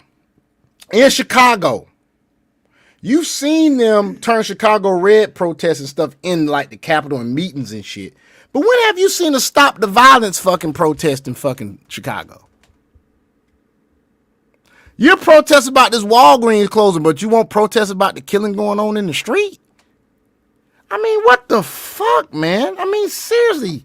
You stupid. This don't make no goddamn sense. I don't want to hear all this shit, man. I don't want to hear none of this shit at all. Conditions, consistency is critical. 29 years, my husband has dealt with kidney issues. 2-time transplant. I donated. The second one, Walgreens has been a staple in our lives where we come from medication. Being a transplant recipient, that means he's on lifelong medication. Something we don't have time to search for, to find out where can we get what he needs. Over a year ago, Walgreens shuttered locations in Bronzeville, Little Village, South Chicago. Are they doing that in the video? That is, is that you, Wildcat? True or not, shower suppression. I was doing violin and I was doing it. No, that you so fucking wrong, bruh. Bruh. My point is this. Y'all ain't out here protesting the violence. But now you want to tell them about your cancer and stuff and all this. Why don't you do that at a damn Stop the Violence program? I can't be safe. I ain't got much time left on this world. And y'all out here killing each other. You could have said that shit at the damn anti-violent damn protest. Niggas ain't gonna do it because they know if they do that, then niggas gonna attack their asses. That's why. Yeah, they finna goddamn snipe their asses. What they gonna do? The way Chirac built. You go out there and try to protest nonviolence all you want. They'll probably be out there with Dracos and everything. They gonna send some YNs after your ass. You know? They sure are. They scared of them kids out there. I'm just saying. I'll be scared. Shit, I'm scared of them motherfuckers too, bro. Shit, I'm scared of YNs and fucking goddamn Atlanta. Nigga, I had a little motherfucker. I'm trying to teach him the game and shit. This, you know, this motherfucker, he's busy saying. He is basically, I'm teaching him how to, because he plays a little bit of sports. And I was like, oh, what position you play? He was like, man, I play outside. I was like, man, you need to move to middle linebacker, bro. And I was just like, you got the physical attributes for it, bro. You need to go work out, stay in the weight room and all that shit. And eventually, one of my homies who will scout, they're gonna scout your ass. They're gonna find you. They're gonna come find you. The whole entire time, this motherfucker is like, no, how about you put me on? And I was like, nigga, I just gave you the game, nigga. You do this shit for yourself. And he was just talking. It's basically like he wanted a handout instead of him doing the shit himself. Come on, man. This is a young little nigga. 14. No, he was, my bad. He was about 13 years old. He was posted up on the block, nigga. And I'm teaching him the game and shit. And I was just like, whatever you doing, bro? I want to do this shit, bro. And I was like, he was like, man, we ain't doing that. And I was like, listen here, little nigga. I know the fucking game, bro. I've been through it, lived through the shit, all that shit. These little niggas don't listen to nobody because of the fact that their mama had babied these niggas to a point to where.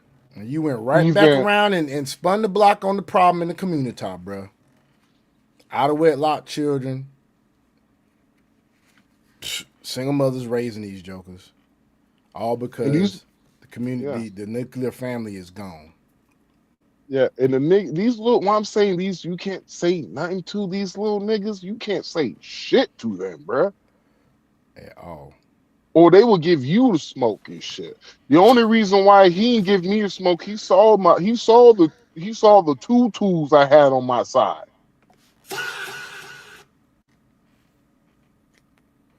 That's what I'm talking about. Then one of his little homies trying to bump into me and grab my motherfucking tool.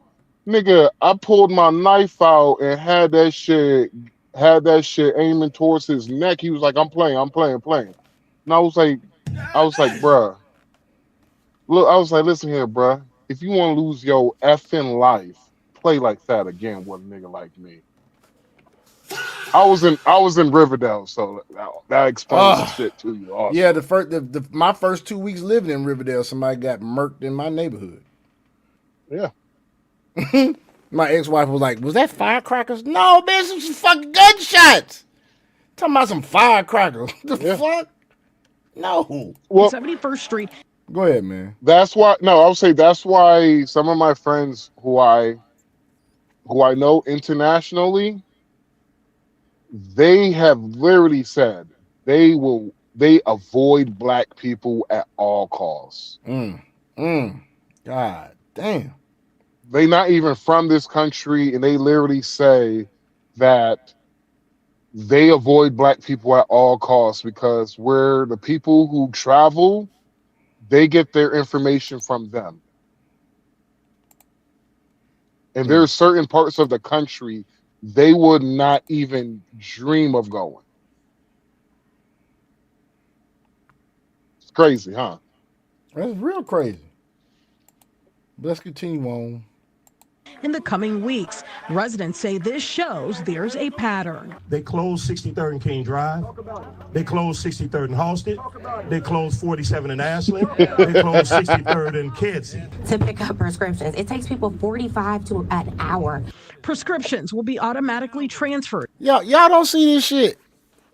This shit comical. They closed all these locations, and why, folks? Talk about crime. Talk about it. What the fuck?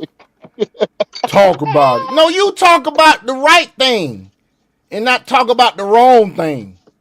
You can't make this shit up. Solve the issue at the root of the problem. Don't put a Band-Aid on it. This shit get on my nerves. Me working in the hospital, dude. Doctors do that shit all the fucking time. Talk about Solve the fucking problem. These motherfuckers coming in needing dialysis and all this bullshit. What's they fucking diet, man? Talk about what are they fucking eating? Motherfucking black community, motherfucking black community and the poor community are so fucking sheepish that they had to put fucking laws in place to keep y'all from fucking killing yourself from eating the wrong fucking thing. Because all them sugar sodas and shit, all that shit, you can't get that shit on Snap no more. Why is it the fucking government had to do that shit instead of you making the decision yourself to not eat all this fucking sugar or only eat it one time of the day? Cut down whatever you got to do. These motherfuckers had to make sure they had to make it that way you can't buy no sugary shit on Snap because y'all niggas out there are too fucking sheepish. Talk about it, brother. They ain't gonna up here talking about some talk about it. They closed this, they closed this one, they closed this location. Why did they close it? Because my baby mama tripping. Talk about it, brother. It's white supremacy. They don't want to have a Walgreens in our neighborhood. No, they don't want to deal with all the fucking crime in your neighborhood because you keep fucking voting Democrat and they put the crime bill out there. They don't want to put funding behind the police, so it's less patrols, less police on the street, less deterrent. Police are not just there to just arrest. They're also a deterrent, you stupid motherfuckers. You stupid. Talk about it, brother. This shit get on my fucking nerves, man. After the store closes June 4th to a location about 1.3 miles away on East 87th Street, and patients will be eligible for 90 days of free delivery. Time out. You say an area that is 1.3 miles away? Let me see, man. Let me go back. Rewind that shit. Location about 1.3 miles away. They closed 63rd and Kedzie. To pick up prescriptions, it takes people 45 to an hour. Prescriptions will be automatically transferred after the store closes June 4th to a location about. Prescriptions will be transferred after the closure. All of this 1.3 miles away. You can't Are make you this fucking shit up. kidding me? You can't make this shit up, dog. I'm fucking done, bro. Oh my god, nigga. A press conference? I told you I'm Afro-Latino, nigga. A press conference for something that is, nigga, it's not even a mile. That's not a mile. That's a mile and a half. half, nigga. They won't even walk a mile and a half, dog. Okay, Are you if you in fucking wheelchair, you kidding can't. me? Even if you can't do it that far in a wheelchair, they got the damn vans with the fucking shit. I'm pretty sure you've been getting to that motherfucking Walgreens right there. I mean, come on, a mile, 1.3 miles away. Fuck Are that, we bitch. You hearing better this put shit? fuck that, bitch. You better put some Nikes on. You better just do it. I mean, to even say it like this, here's another thing of what they can do. They can have it delivered via Amazon. They can have it be delivered via, if they have maybe delivery service up there, like DoorDash or something else like that. They can easily have their prescriptions delivered like that as well too to make Why it. don't somebody in the community just come up with a delivery service they damn self to serve the community? I mean, you could do that as a black person. You can go get your LLC and get that done. That as You well. got your van, you got your truck or a car. See, that's what we talk about when we talk about victimhood shit. We sitting here just came up with ideas just like that. Use AI if you got to. You can go to the goddamn public library and go use a goddamn computer for what, 10, 20 cents an hour? Maybe $1 and some change an hour? Stop with all the fucking excuses and shit. Damn that, Sean. I'm over here thinking the Walgreens is gonna be like 10 miles away and shit. Gonna be an extra 10 miles. I'm like, yeah, man, damn, that's This fucked up. shit's crazy, man. But This shit is fucking crazy, dog. 1.3 3 miles, miles people. away. 1.3 miles away. Bruh. We're there. Hey, I ain't black no more. Y'all cooked. Y'all niggas cooked. Wait a minute. Y'all Yeah, they niggas are finish him. Done. 1.3. Y'all, hold on, man. Damn it, man. I wish I had my laptop. I wish I had my tablet connected. I will call my grandma. My grandma probably I'll put my motherfucking news balance on and double up on my blood pressure medicine. And we about to walk this bitch. You know what I'm saying? Let's go. Let's see what else they say. Stupid. 1.3 miles away on East 87th Street, and patients will be eligible for 90 days of free delivery. But not 90 days of free delivery from this location. Eligible. It's a temporary location, but it's going to be 90 days of free delivery. not everyone has reliable transportation. My aunt lives 4 blocks away from this Walgreens. She just recently got out the hospital to have emergency surgery.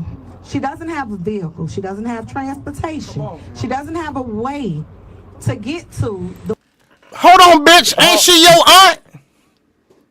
Why don't you go pick her ass up? You stupid hyena dump. Oh, my God, man. How the fuck did she get there in the first place? If it was 4... You know what 4 blocks is? This is crazy, Shit, man. bring the other piece there, nigga. I'm just joking. Stupid, man. You stupid. Oh, do you know, Sean? Do you know how long 4 blocks is? If I'm not mistaken, it's about 0.8 miles, maybe 1.2. 0.4 of a mile. 0.4 of a mile. Okay. If she times that by 2, times that by 3. That is probably as far as it is to get that to no other Walgreens. So my question you forgot is, what they said. They said 90 days free delivery. So my question is, why couldn't it? So is it? I thought it was a permanent spot. No, it's temporary. It was going to explain it in the video. It's temporary. Oh, my bad. My bad, brother. Good. It's all good, man. Hey. I had a... Unless... Go ahead. I'm and so I enjoying my strawberry daiquiri. And you know what tomorrow is, Sean? Nigga, you wanna know what tomorrow is, Sean? What tomorrow? Shit. Hey, I'll be gay all you want, nigga. But pause, god damn pause. Boy, flag on a motherfucking fucking play. But tomorrow is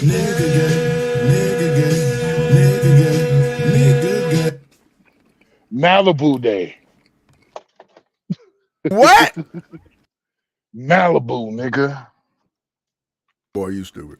No, okay. Hold on, Sean. A good. Now, I'm putting you on right now. Orange juice, a good orange juice, nigga, and Malibu coconut rum will not. I promise you, one of the best drinks you will have. Just those two things. Okay, I like Malibu coconut rum. Yeah, that sounds like be good. Malibu coconut rum ain't just orange juice, bro. Hell, you could put a little bit of ice on it. If you're feeling a little bit bougie, nigga, what you could do is you could. Ooh, I almost cut my tongue on my knife. What you could do is you could get some orange slices, nigga. I hear you. And put it in the freezer.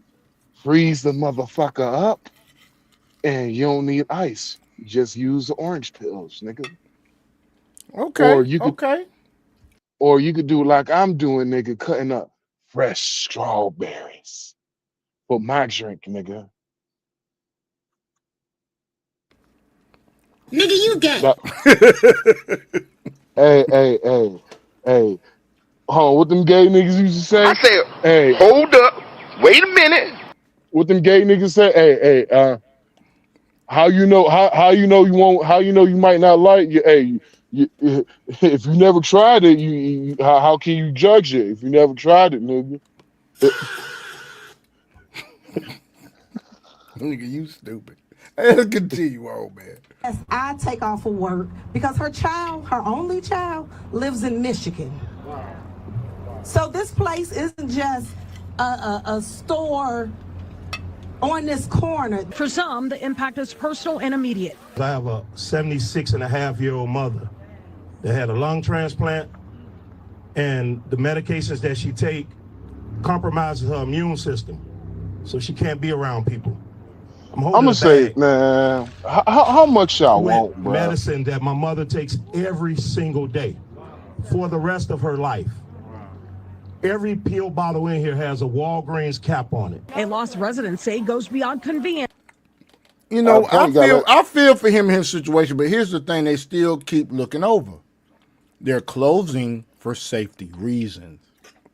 Why are they closing for safety reasons? Because the crime is too high. Why is the crime too high? Because that Democratic city is too soft on crime. Ooh, they were fighting against ICE coming in there, and their sanctuary city. So who's to say how much of this is illegal alien activity that's contributing to the crime? That's all I'm saying. And directly affects access to care. I saw a Walgreens pharmacy, and my wife was like, "That's a small Walgreens." I said, "No, that's just a pharmacy. That's all we're asking for." The closure is set to happen June 4th. Walgreens says employees won't lose their jobs. They have been offered positions at other locations. Tia Ewing. Why do niggas want so much, bro? Did you get it? Mark. I'm sorry, Don't ask bro. me. I don't know, man. Ever since I think, you know what, Sean? You know what my problem is, Sean? I think because I have done a lot of world traveling, bro, that kind of have fucked my thought process and my thinking and my expectations up. That's my problem. Bad thing. Not always a bad because I have watched a nigga who had a broken foot walking around with plastic bubble wrap and the garbage bag duct taped up on his foot, and he was walking around like that. Where was this? Dominican Republic. Of course. I have watched one of my exes. Oh yeah, and I paid for him to get his leg fixed. You know how much it cost me? $50. Wow. And do you know why I fucking did it? Because I got tired of eating my fucking lunch and watching him walk around with that fucking stub. Shout out. Shout out to Max being a upstanding young man. Fuck that. Only reason why I did it for selfish reasons because it kept ruining my fucking lunch. So God dang. Oh my God. that's the only reason why. Because I like to stand out on my balcony early in the morning. I like to have one Newport 100, cup of coffee, and I'm good for until lunch. That is all the cigarette I need for the day. That one fucking cigarette with my cup of coffee. You know, I don't drink coffee now because I can't have that Santo Domingo coffee. I don't. I understand. Free promotion. Get this motherfucker. I promise you. Oh yeah, Cafe Bustelo. Yeah. Get that motherfucker. I promise you, brother. You be like, this nigga Max. Oh yeah, and this is from Colombia. This is Colombia, right? Ohio. Oh shit. Oh my bad. my bad. Look who they imported from. Look who they imported from. No, this is Colombia. It was distribution is Schmucker company, the same company that makes The the jam and shit. the jam and peanut butter. Yeah, that company. So yeah, so you motherfuckers don't understand how spoiled you niggas are. How much do American insurance pay for chemotherapy? Not sure you want me to look it up or something. Like, oh, okay. Damn, my bad. I thought it was something you knew off the top of your head. I Like, want to say say if you it's get like 6,000 or something like that off the top of my head. total 6,000 or 6,000 for the treatment you had to get. How much the insurance pays for? Yeah, like what's the percentage? Like 30, 60? Let me see.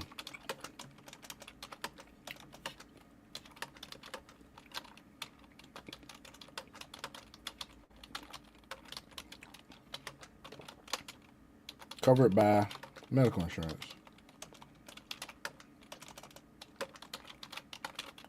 Let's see here. Come on, AI. Give me a good damn answer, not this shit here. What did you ask the AI? What question you asked? I asked about the percentages covered by health insurance. Said costs range from 8,000 to 50,000 per treatment cycle. Let's see how much. Let me see.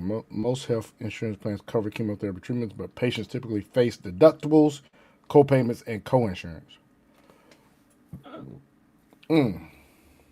So basically, how much it costs for standard cancer treatment? If you don't mind Googling. 8,000 to 50,000, but it says with complete treatment courses potentially exceeding 200,000 for those without insurance coverage. That's how much my partner had to pay. 200,000 because he had. Says original Medicare Part B covers 80% of outpatient chemotherapy costs after the annual deductible is met. They're responsible for 20% co-insurance. So you want to hear something so funny? What? My girl's mom insurance only covered 14%. And she in another country. Everything has to come out of pocket. 86%. We over here complaining. Yep. 86% has to come out of pocket. How dare we complain? In most countries outside all the white countries, if you're hungry, you don't eat. If you know in Haiti they poor, eat mud cakes? They eat mud cakes in Haiti, y'all. Mud cakes. Or in Africa, they eat mosquito cakes. Hell no. Yep. Mosquito cakes in Africa. So when I hear these niggas bitch and complain, please, for the love of God, forgive me. God fucking forgive me. But my sympathy goes so much. I have this much sympathy for you. Bruh, This fucking much. ain't no way I'm eating West Nile cakes, bro. Like, no. Yep. So I my got the sympathy is smallest violin for their ass. wherever that song you was playing earlier.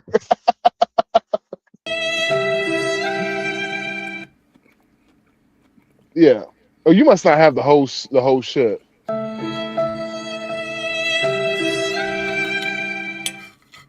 Yes. So that's how far my sympathy is for you niggas. Because for all you bitch ass niggas who want socialism, have you ever been to a socialist country? Like I told most Not niggas, I. I have. Oh, I'll be real with you. When it comes to being on the rich side, oh my God, exquisite. I guess I have. I mean, Haiti's a socialist country, aren't they? Exquisite. Exquisite. They got I've been to very good Lobby, Haiti, taste. but Great fucking taste. what, socialist countries? Yeah. Great taste. But once you leave that rich side and you go to the poor, nigga, you Might as well don't even forget it. fucking. I went on a bridge, and I have been on some bridges for your ass, nigga. I went on a bridge to where I was goddamn terrified that the 18-wheeler was right behind us, and I'm telling my girl to translate to her sister, drive faster. The bridge was made out of wood. Part of the goddamn wood, part of the fucking bridge where the floor was at was missing. Manejas más rápido. Drive Yeah, faster. yeah. Part of the bridge in Lao was fucking missing. That's crazy. Oh, you was in Laos. Yeah. Laos is a democratic socialist country. Oh, okay. Democrat Socialists of Laos. I gave my girl $100 bill because that was all I had. I gave her 100. She dropped on her knees and started crying. I quote was translated, "I have never seen this much money at one time in my life." That's crazy. A $100 bill.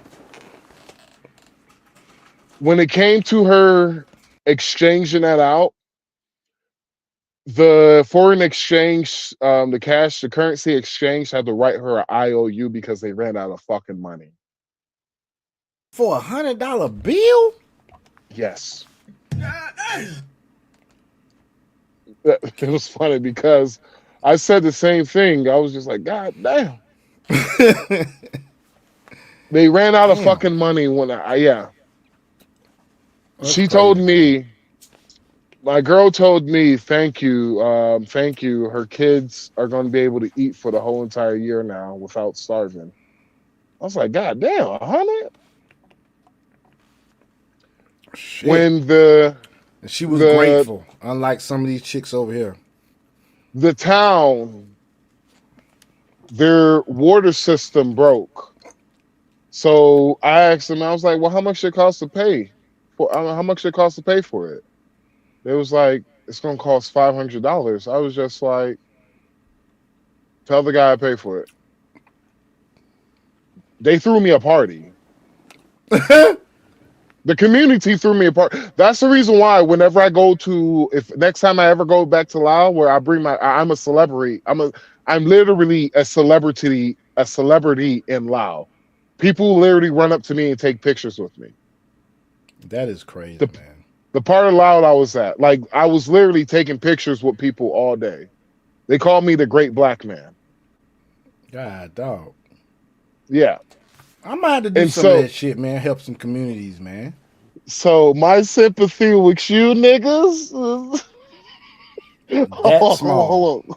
Hold on. You can barely see that shit. It's goddamn the size of a penny, nigga. No.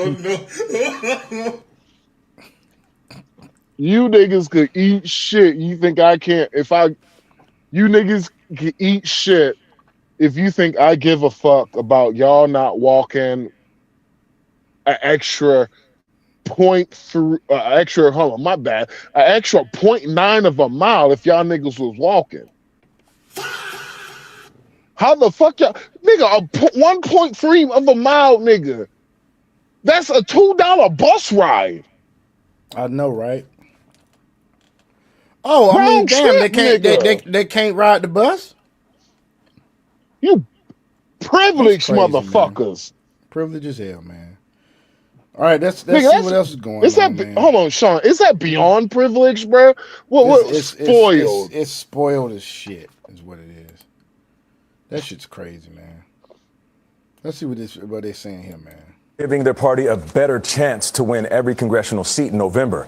They voted to eliminate the state's only black majority district on Thursday. Opponents held a passionate demonstration. They say this move punishes black voters. Supporters, though, say the new maps are not driven by race. Chaos at the Tennessee Capitol in Nashville Thursday as Democratic lawmakers... Look at this big-ass behemoth hyena don on top of a fucking thing. Won't let go of whatever this is this dude got a hold of. She won't let it go. That's a huge bitch. Protesters tried to stop legislation breaking up the state's only Democratic House seat. Now, mind you, go look up in the Northeast, people. Go look up at New Hampshire, Rhode Island, Vermont, New York, Delaware. Go look at how many Republican seats up there. Yelling, holding signs. Zero, by the way, zero. Calling the move Jim Crow 2.0, even burning a printout of the Confederate flag. The change follows a Supreme Court ruling last week that narrowed the Voting Rights Act. CBS News election law analyst David Becker says the ruling has this effect. And in some cases, that's going to mean that they blanch their entire state's delegation and really minimize the impact of the minority population in the state. That's the concern for Democratic Congressman Shamari Figures in Montgomery, Alabama, where a similar pending Supreme Court decision could draw his majority black district off the map. So what that translates into is this. It's okay to discriminate against Democrats who are black, but it's not okay to discriminate against black Democrats. Doesn't make a lot of sense. Alabama's Attorney General says it's just a question of reflecting the state's Republican tilt. What did I ignite? Hold on, let's go back. Democrats who are black could draw his majority black district off the map. So what that translates into is this. It's okay to discriminate against Democrats who are black, but it's not okay to discriminate against black Democrats. Doesn't make a lot of sense. What are you saying, nigga? I'm still trying to figure out what the fuck he's saying. Oh, God, what? It's okay to be light-skinned, but if you it's light-skinned... to be light-complected.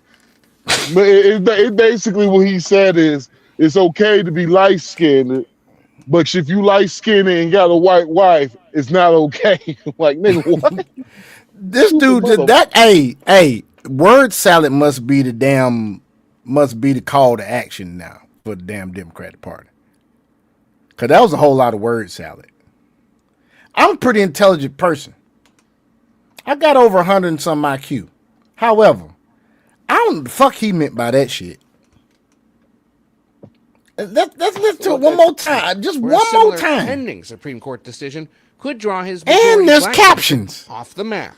So what that translates into is this.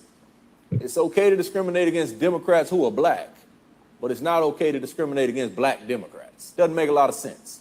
Alabama's Attorney General says it's just a question of reflecting the state's Republican tilt. Alabama's a conservative state. Hey, did you get to try to put the Obama goddamn voice on it? Well, and the Obama like pace of talking. You didn't catch that, did you? We got another goddamn Timu Obama. Sean, my brother. It's okay to discriminate against black Democrats, but it's not okay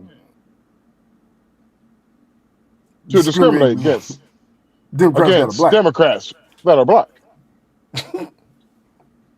Nigga, what? Dude, man, I'm not trying to bust a blood vessel trying to figure out what the fuck he just said, dog. That shit sounds like some bullshit. The cocaine running heavy up there, boy. He's stupid. He's stupid, man. He's stupid. Let's continue. I'm not, man. Shit. I need a break. Nigga got after that shit. He got an IQ of goddamn room temperature, nigga. That shit's crazy, dude. Like, that's why and people just sat there like they understood. Bitch, you ain't understand a thing he just said. Oh, Sean. Sean, if I was there, I'd been like, what? Nigga, what? What? No, I would be like, nigga, what? They would have zoomed in. They'd be like, hold on. We're going to have to zoom in on my brother. What, nigga? Like, what? Huh? Hey, no, I would have looked at him and be like, look. Do me a favor, please. Get out of here. Get out of here, man. I would have said that. Sean, it would just turn red. I'd be like, what? I know, right? I'm really not. Look, I'm not trying to let that blow my high. I ain't even trying to think like, about that. Like, where the hell that red light come from? What? Man, I can't, man. I can't no more. That shit there got me vexed, dog. Civil rights activist Doris Crenshaw, who at 12 years old started working on civil rights issues with Rosa Parks, was at an information session hosted by Congressman Figures Thursday night. You've spent your entire life working for more representation, and they may be on the verge of taking it away. It does not sit well with me, and shouldn't sit well with the people of goodwill in this country. As of yet, nothing. My thing is this.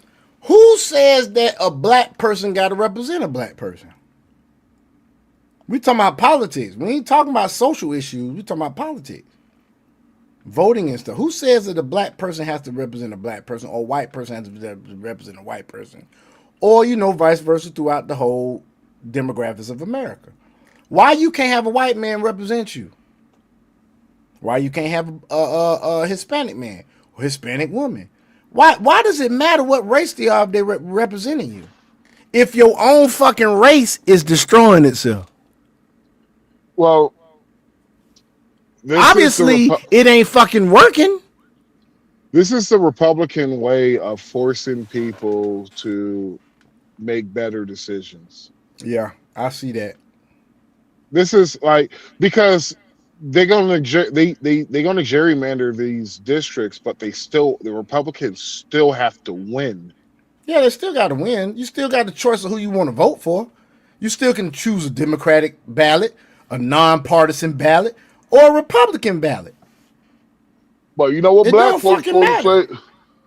It doesn't matter if we vote Democrat, everything gonna stay the same. I'm like, nigga, you been voting the same way for 90 fucking years. It's like, hold on, it's like this jackass on fucking Facebook. And I was just like, come on, bro. There's a lot of them on Facebook. Facebook's turned into TikTok. I was like, come on, bro. Let's just be real, bro. You got motherfuckers who's been, I was like, bro, black community been voting Democrat majority for 90 years, bro. 90 years. Mm-hmm. And he was like, well, black people will vote for conservative Republicans, but not MAGA Republicans. I was like, I literally took a picture of my face, and I had the most dumbest face on. Like literally, everybody just putting laughing emojis. They just like, yo, picture that you. One lady was like, the picture that you put explains everything. Because I was like, conservative Republicans and MAGA Republicans. I was like, dog, I'm a MAGA Republican, and I don't agree with most conservative Republicans because they are too far right when it comes to a lot of shit. Mm-hmm. I'm like, most MAGA Republicans don't give a fuck. Example, they don't give a fuck about legalization. Most MAGA Republicans don't give a fuck about if we're going to have abortion, let's have a limit to it, and they should be safe and keep it rare. Mm-hmm. Most conservatives believe alt-right ban. Mm-hmm. I'm I'm conservative, but I don't believe in the alt-right ban because you still have, those that health issues and shit like that. You know what I'm saying? Well, I think alt-right it should be a ban. limit. I think it should be a limit. See, an alt-right ban is basically if it's not for rape, incest, or medical issues, everything else is banned.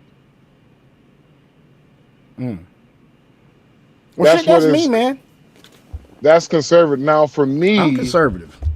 For me, I'm not that far conservative when it comes to that. I'm more of 15 weeks max. But I am one of them people that I'm cool with IVF and shit. They want IVF and whatnot. Well, IVF is for what is IVF?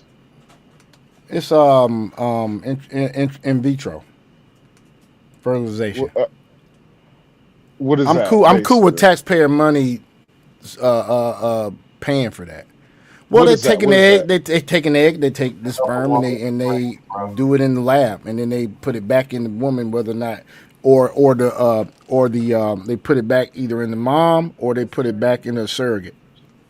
Oh, okay, yeah, I'm for that, but I'm not for me paying for it. Oh, okay, I feel you. Yeah, I'm for that. Like, yeah, legalize that, keep that legal, but I'm not paying for it. Why the fuck should I pay for something that is your responsibility? And I'm cool with it. I'm cool with like the like incentivization with like making it less costly through insurance. I'm for that. Well, if that's what it's like this. Like that is if Donald Trump wrote something in the law about that. And so, some things, like I said, some things I disagree with Donald Trump in. It's like basically you let the market decide. Mm-hmm. If the market if they want to charge, the market says charge $50,000, okay, let the market charge $50,000 for it. But don't get mad when the market well, fuck it, we just won't have kids. Yeah. Or fuck it, we're just going to adopt.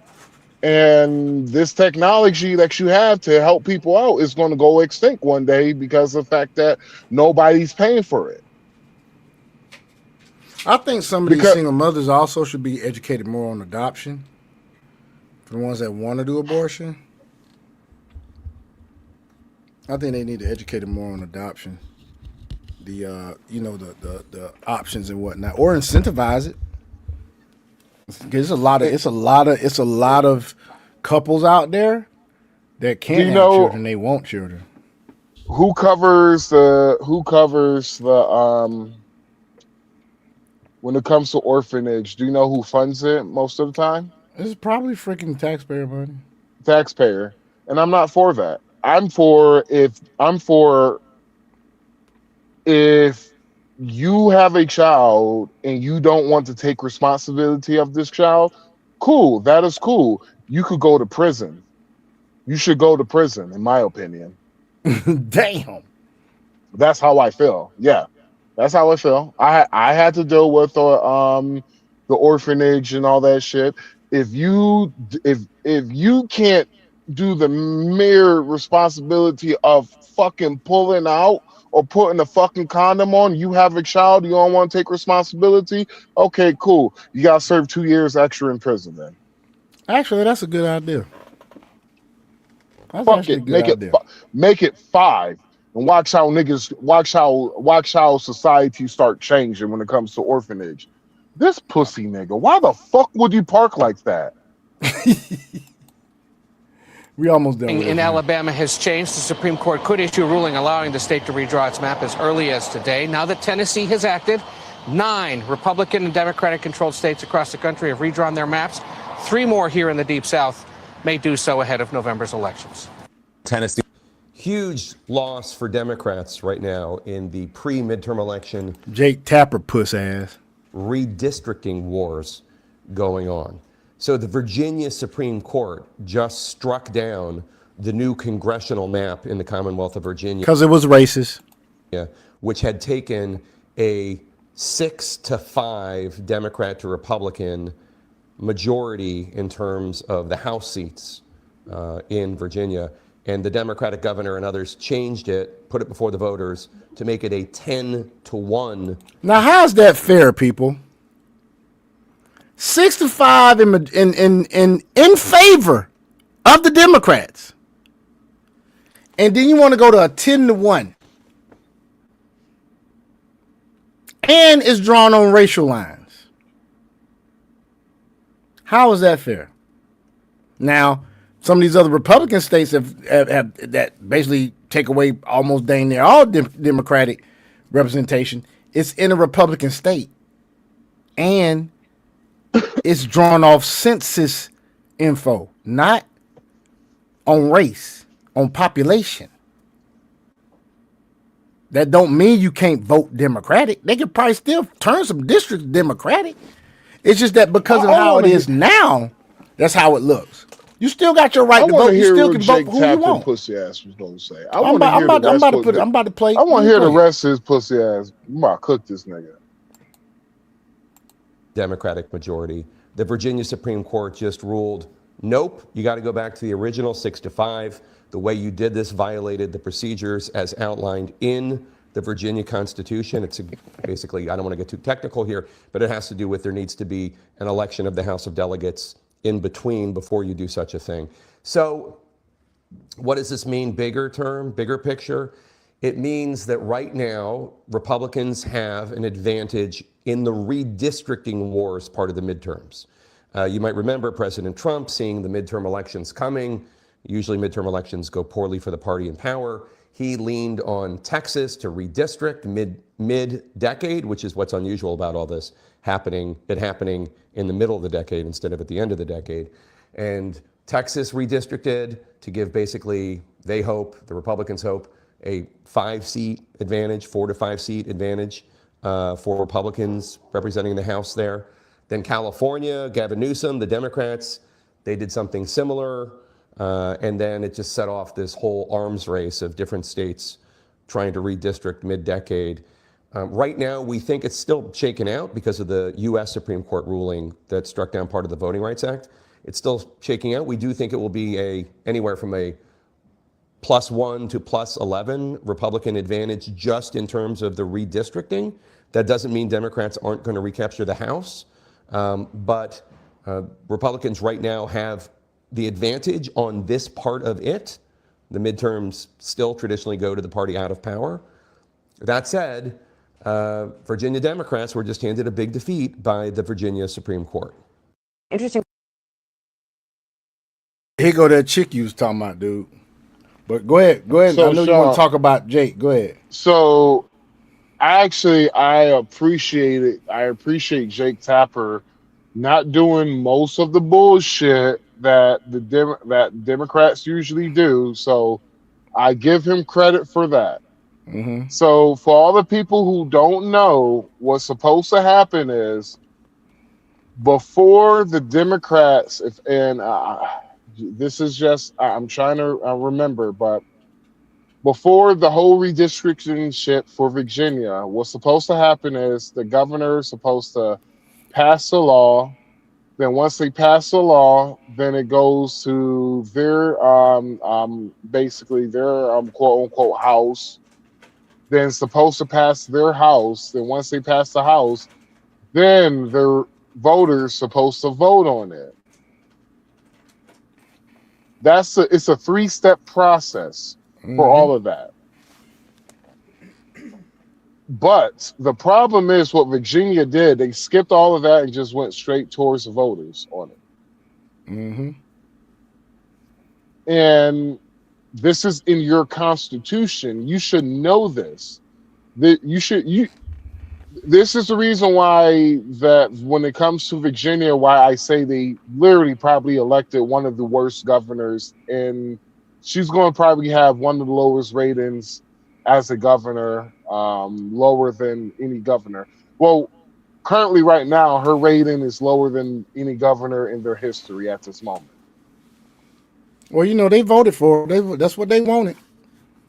Barack And Obama supported he could have just stayed out of this. He decided to go stomp for a white woman who's running against remember, a black woman. Barack Obama, he talked all that shit with Kamala Harris, like, why aren't you showing support for the black woman like y'all showed support for me? Mm-hmm. But when it come across the other side of the aisle, you see what Obama coon ass did. He went for the Yep. white woman. You see what Sure did. NCAACP went for the white woman. So the Yep. NCAACP can never say shit to me. Can never say shit about racism, coonery, and all that shit. Honestly, bro, I'm all the time. Whenever it comes to the NCAACP, I'm going to pull that shit out my ass every single fucking time. When it Oh comes to the yeah. Every time. NCAACP, Every I'm time. like, when it comes to the NCAACP, well, you're allowed racial dollars off inside the NCAACP. When it comes to the NCAACP, you picked a white woman over a black woman, which is Mm-hmm. your prerogative, but don't fall into racial politics when it comes to racial ideology. Pick a Don't struggle. do that shit. Pick a fucking struggle. That's why I Mm-hmm. say being pro-black is being pro-Democrat. Mm-hmm. It sure is. Because what would show pro-blackness is if you would have voted for the black woman instead of voting for the white woman. You would have had the black woman. You would have had the black woman at your state convention to speak instead of Spamberger. But that's right, folks. They invited a white woman to speak at their state convention. Now, here's the thing: they could have just left politics out of it and not endorsed neither fucking. But they say that's not technically them endorsing her because they didn't technically endorse her. But you had her speak at your fucking state convention. Hold on.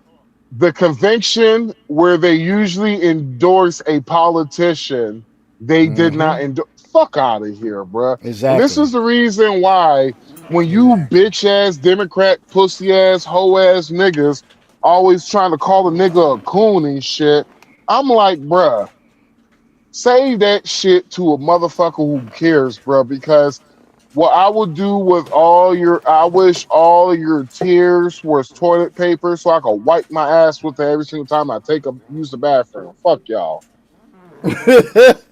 Damn. No, it was the fact that this motherfucker was talking about, well, we couldn't vote for the Republican woman. She was too extreme. I was like, she was a modern Republican. Yeah, she was a modern. Mm-hmm. Moderate. Moderate, she was. And I was like, it was a black woman. She and I had was good like, policies. She had good policies, dude. And she was the lieutenant governor of your state.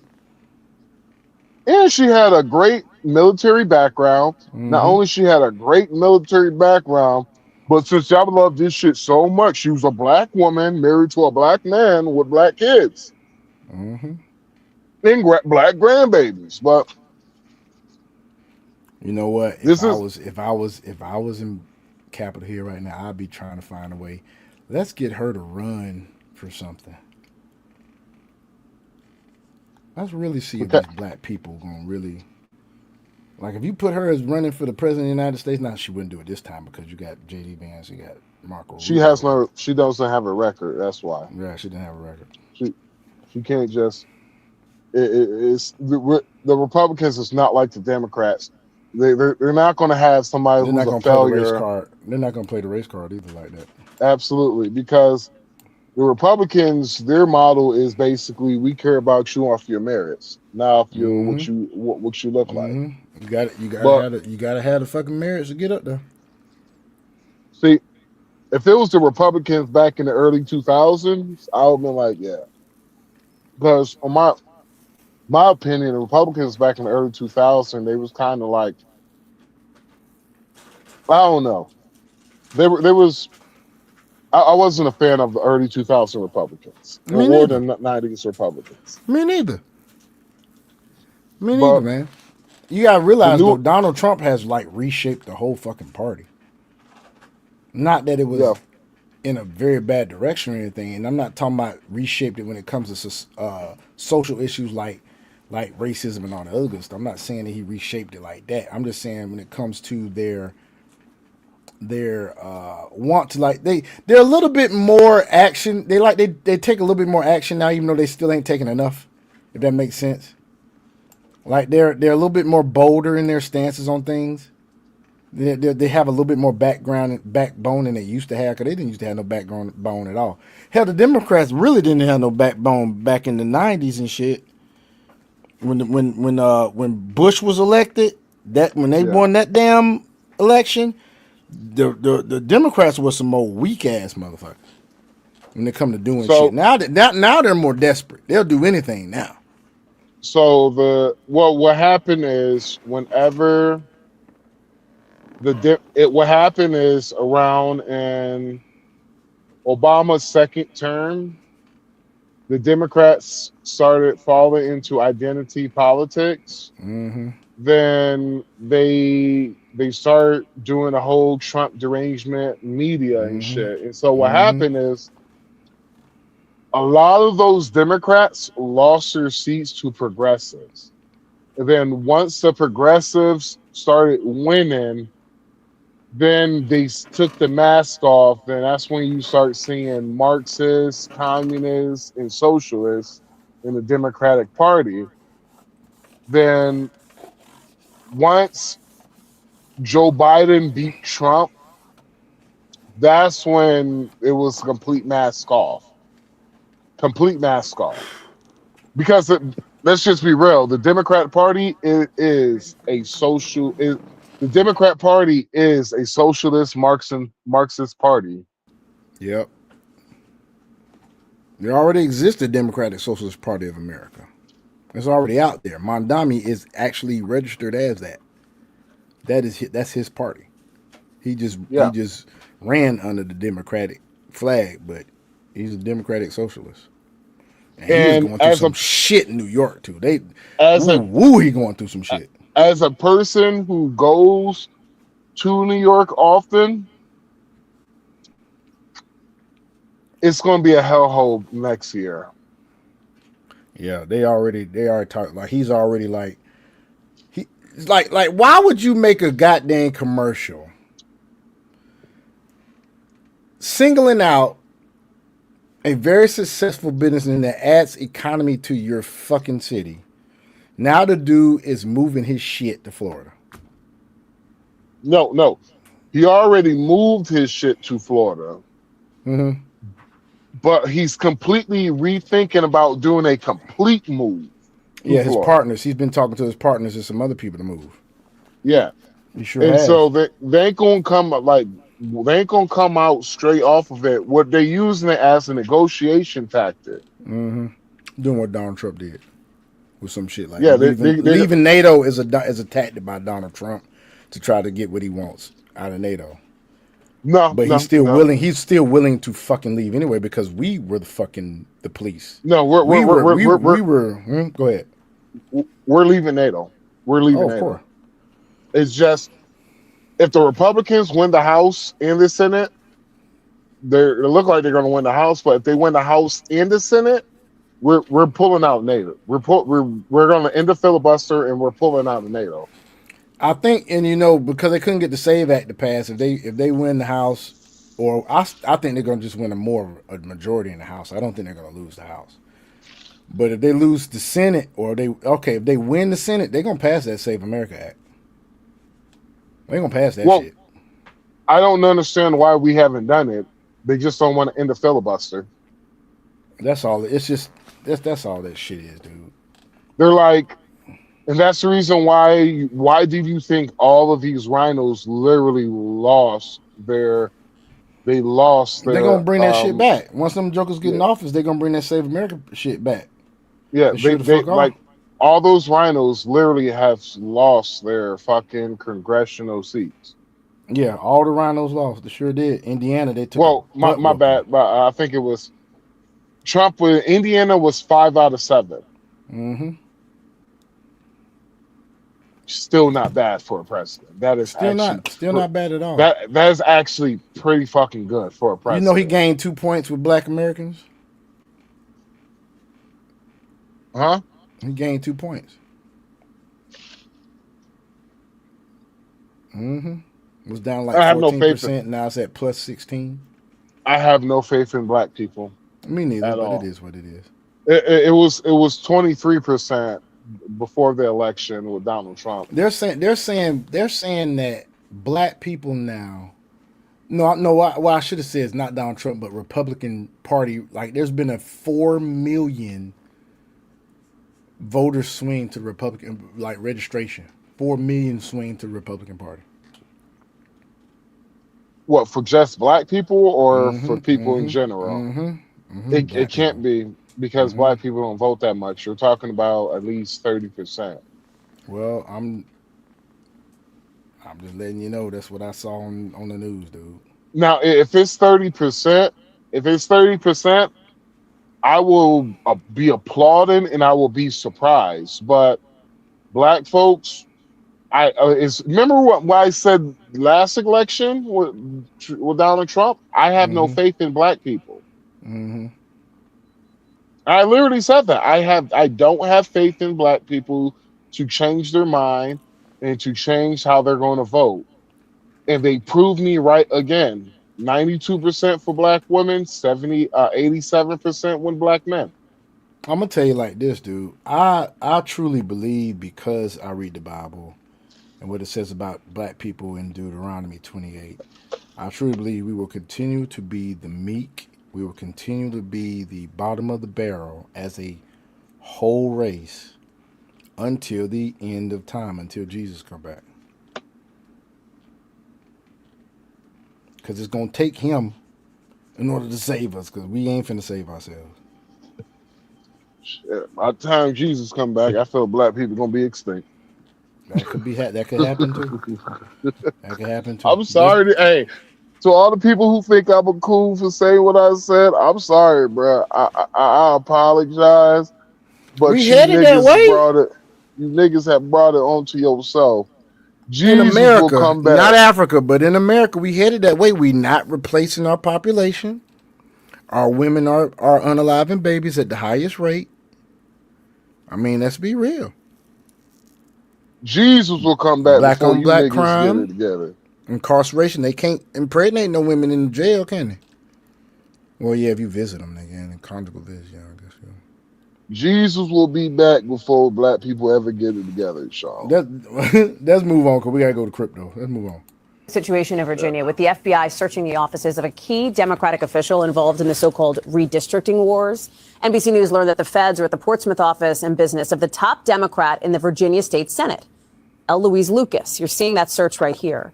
A source familiar with the matter tells NBC News it's connected to a long-running public corruption investigation into Lucas with roots in the Biden era. Now, Lucas is somebody who led the charge for her state to pass an amendment to let Virginia change its congressional maps to be basically more Democratic leaning.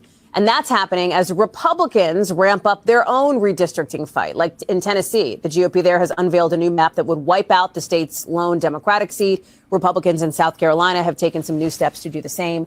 Gary Grumbach is joining us now. And to be clear here, Gary, we cannot necessarily draw a direct line between the Lucas investigation and the redistricting fight. But based on some of the statements you're getting, some top Democrats in Virginia are certainly connecting those dots. Yeah, on that point, federal agents today also executed a search warrant at a nearby cannabis dispensary called the Cannabis Outlet that happens to be co-owned by State Senator Louise Lucas. So that's an important part here, too. We're told why her dumb ass ain't put that shit in a trust? LLC, her shit, put that shit in a trust? Oh, if she had put that shit in the trust, they wouldn't even know she owned the shit. drugs are not the primary focus of this investigation. We're told that this public corruption idea is, and it is, as you said, been long running. Don Scott, however, the Virginia House Speaker, very powerful Democrat in the state of Virginia, is questioning the legitimacy of this whole investigation and this whole warrant search and this raid that happened this morning, saying in part, quote, given the politicization of this administration, I think people should take this with a grain of salt and allow the facts to come out before jumping to conclusions. Now, I will say... Well, at least he said that. That's all right. I don't mind him saying that. Hey, but check this out. This is what I just thought about. Somebody was mentioning somebody Gavin Newsom wanting to be our president, right? And J.D. Vance being the, I guess, fraud czar. If y'all ain't figured it out by now, let Gavin Newsom do all he want to run as president of the United States. J.D. Vance is the fraud czar. He has all the access to all the information. He gonna bring all that shit out in debates. He gonna probably bring that shit out in damn in fucking ads, debates. By the time he's done with Gavin Newsom, nobody will trust that motherfucker. Nobody. It's notable that other statewide Democrats across the Commonwealth of Virginia, people like Governor Abigail Spanberger or the Attorney General Jay Jones, have actually sort of held their fire and not said things like that, and have said, you know what, I'm just going to wait until things come out. I'm not going to say anything whatsoever because we don't know exactly how serious this could be. Because while the Eastern District of Virginia recently has been a hotspot for very political indictments, very political investigations, this one does seem, from our conversations with our sources, does seem to be part of a more legitimate, long-running investigation. So y'all hear that, right? Y'all hear that, right? It has nothing to do. It's no DOJ being weaponized against somebody. This shit been going on for a minute. Shit been going on for a fucking minute. Sean, I do got like 10 minutes, bro. Yeah, we about to. My bad, Dragon, bro. you good, man? Dragon. Dragon. Well, I don't know what's going on with Dragon. Yes, I'm back. You ready? I was using the restroom. Give me just a second. Yes, I'm ready. Dragon eating banana with rice. It's bananas with rice. You know, it's just bananas and rice. You know, it's like having bananas and rice. All right, Dragon, whenever you're ready, bro, you can go ahead with the crypto news, dog. All right. So what I want to go ahead and talk about is for the fact where the architecture is changing when it comes to blockchain technology. Things are getting more and more into DeFi, which is decentralized finance, even in regards to employment, because yes, true enough, AI is taking over some jobs, but there's also other jobs that can pay you anywhere between 120,000 to 350,000. We be working with AI in regards to especially the crypto landscape. So just to give an example of the crypto investment salaries in 2026 for a crypto VC investor as a senior, that's $300,000 to $800,000 a year base salary plus carryover plus tokens. A digital asset project manager and trader, $300,000 to $2 million plus total. Quant and algo trader, $200,000 to $1 million. Research analyst, $120,000 to $350,000. Hell, a product manager in regards to TradeFi is $150,000 to $400,000.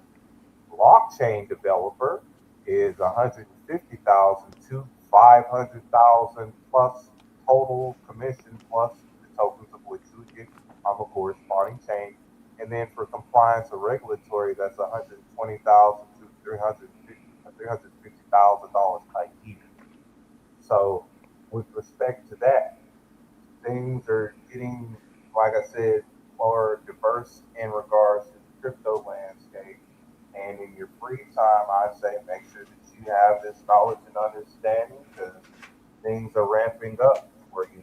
Also, as well, from the HederaCon that was done just the other day, you not only have the White House that is extremely excited for the productivity of all the infrastructure which being brought on chain in regards to Hedera, you have more real estate that is being tokenized on Hedera in regards to real world assets because Hedera Hashgraph is actually the #1 leading blockchain because not only do they have IBM, they have T-Mobile, they have Nvidia. Most people are not aware, and I'm not sure if I said this last time or not, but HBAR is embedded into every last Nvidia chip. And if HBAR is integrated with NVIDIA and also AMD, and if NVIDIA is the one that's making the processor chips to go into your computers and other stuff, also NVIDIA is the one that is creating the processors for the AI data centers too. Hedera is leading most definitely in regards to institutional adoption and the like. So what they also had indicated as well, and this is coming from the two co-founders and the founders of Hedera Hashgraph itself, is to where there is seamless interoperability in regards to all of the chains of what can link up to Hedera. So there's no more bridging. Is they're literally making it to where the smart contracts on Hedera can speak on the smart contracts as an example on the Metallica's blockchain, XRP, and the likeness of it.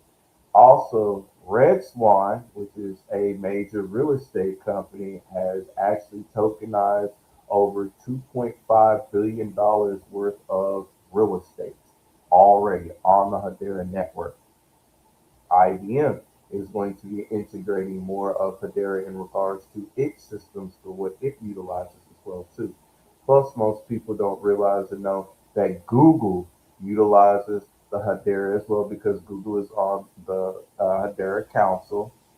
Oh, also not to mention, besides Google, there's a bunch of other individuals, such as like FedEx, which is on the Hedera Council, because FedEx utilizes Hedera in regards to tracking their packages and other stuff for data allocation and the like. So that's one of the good things about blockchain technology. It gives you immutable data, so that way you can see if one thing is transferred from one point to another, it can't be omitted or changed. There is literally that information showing there at that time stamp for exactly what happened on the day, the hour, the month from that time step, and shows when it went from one chain to the next. That way you have your information there. So even they're utilizing it.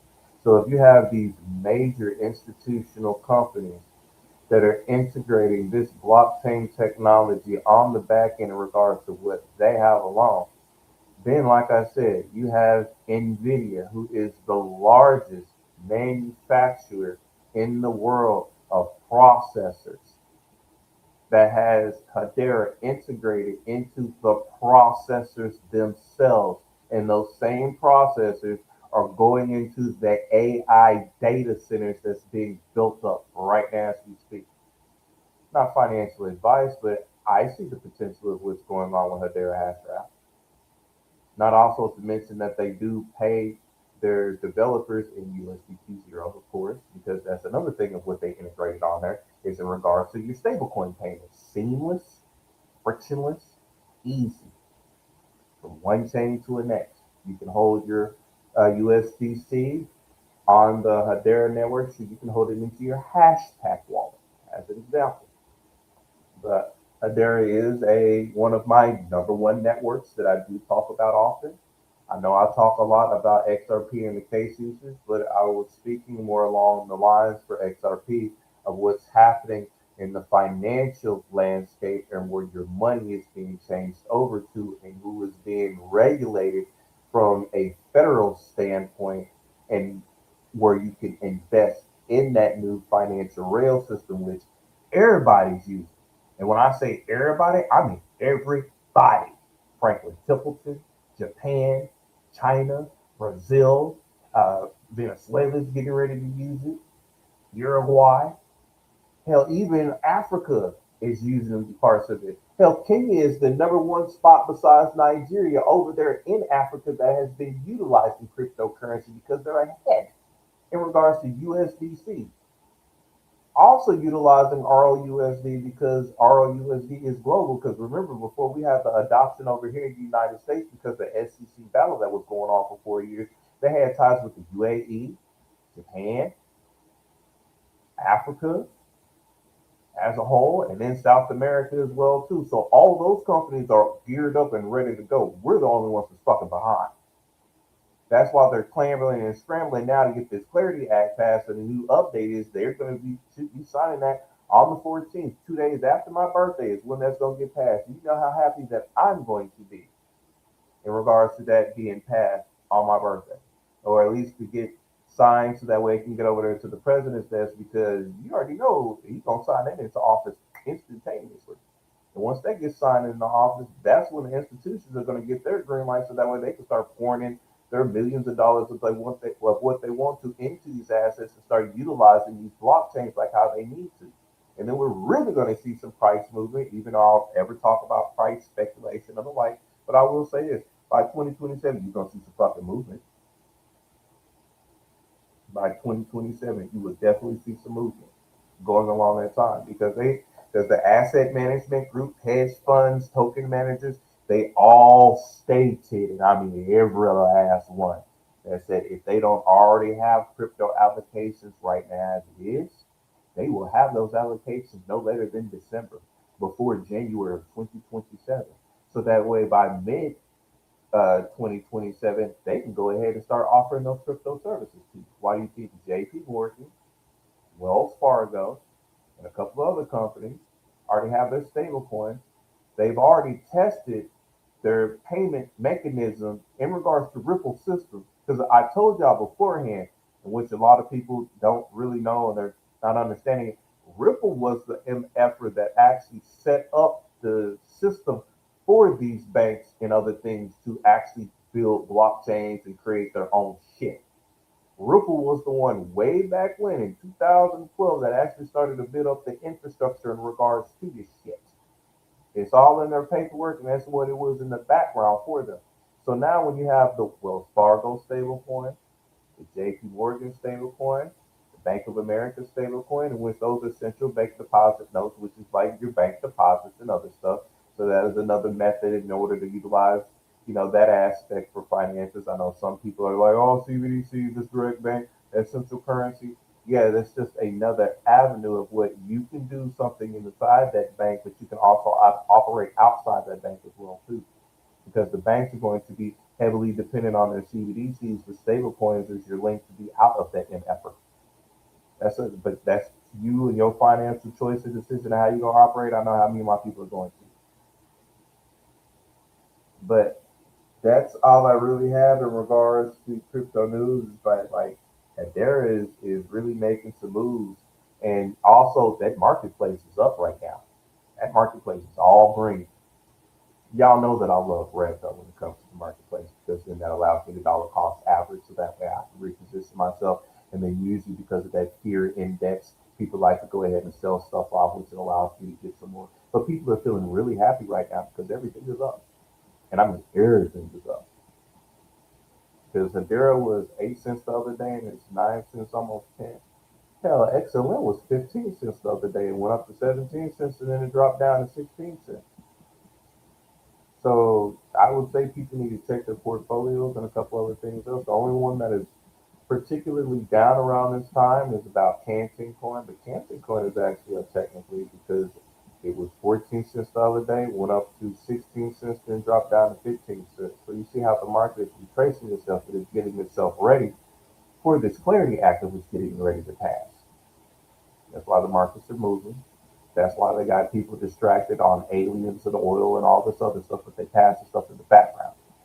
That way the masses are going to miss exactly what's being changed on the economy side, financial avenue side. It's like how it normally goes, but I'm not going to dive deep into that subject like that, because that is a different rant. But that's what I have for crypto news, and I appreciate y'all listening in. So check this out, folk.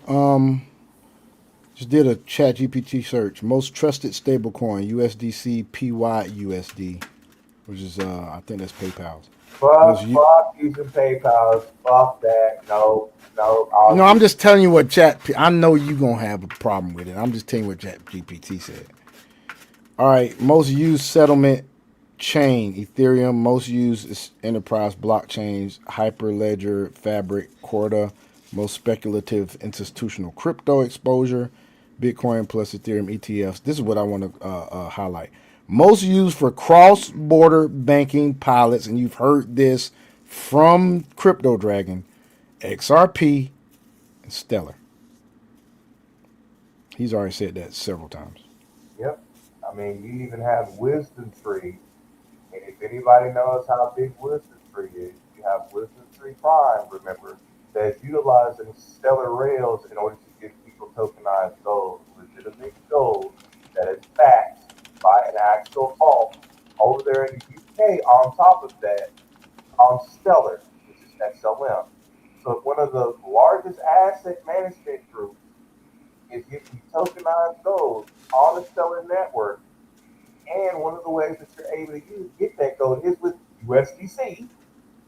So if you have Stellar and you have USDC and then you have the Wisdom Prime app, so that way you can get this tokenized. You know what I'm saying? Too much right now.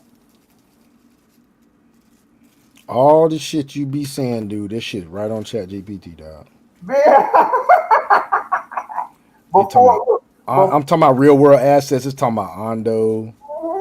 Every single last one I've been saying. On-chain, BlackRock. Yep. Mm-hmm. I've been preaching for the longest. I'm a nigga. Don't let don't trust it. It's the white man trying to trick you. Stupid. Tether gold. The white man. Tokenized commodity. Yep. I don't want these niggas to have crypto. The white man trying to trick you. Don't believe it, bruh. Man, screw that. The white man wants your money. I'm creating my own reparations. I don't need to wait. Exactly. I'm creating my own. Exactly. And wait. Here's the thing. Here's the motherfucking thing. And I gotta say it like this. This is the black folks' opportunity to create their own goddamn reparations. And I say goddamn reparations. There are these assets that you can get pennies on a motherfucking dollar. Assets. He said the Lord's name in vain. I said G-O-T. Thank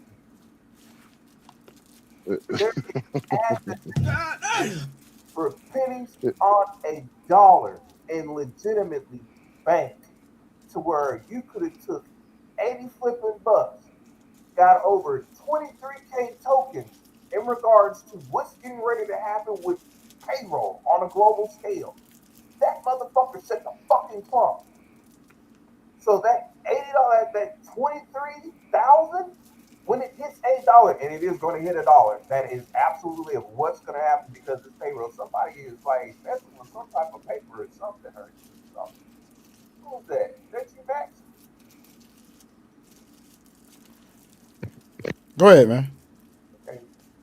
So and it's going to hit $1. That $80 can potentially net you $23,000 fucking dollars. And y'all don't want to have your own reparations. Or shit, let's say if you're able to get 8 million tokens because you were able to dollar cost average it. I mind you, 1 million tokens while this motherfucker is underneath the penny. Once that bitch hits $1, that's how much you made. It's netted at $1 billion fucking dollars. And all of these different institutions are literally about to pour their children into these assets. And you are going to get priced the fuck out. Now, mind you, this is not financial advice. This is just giving you flat out literacy and common fucking sense. If you want your reparations, you need to create it yourself. And I'm going to say this for the people that be like, oh, the white man keep me bag and everything else like that. They actually gave you all the fucking tools that you need in order to do it and told you to get it your damn self.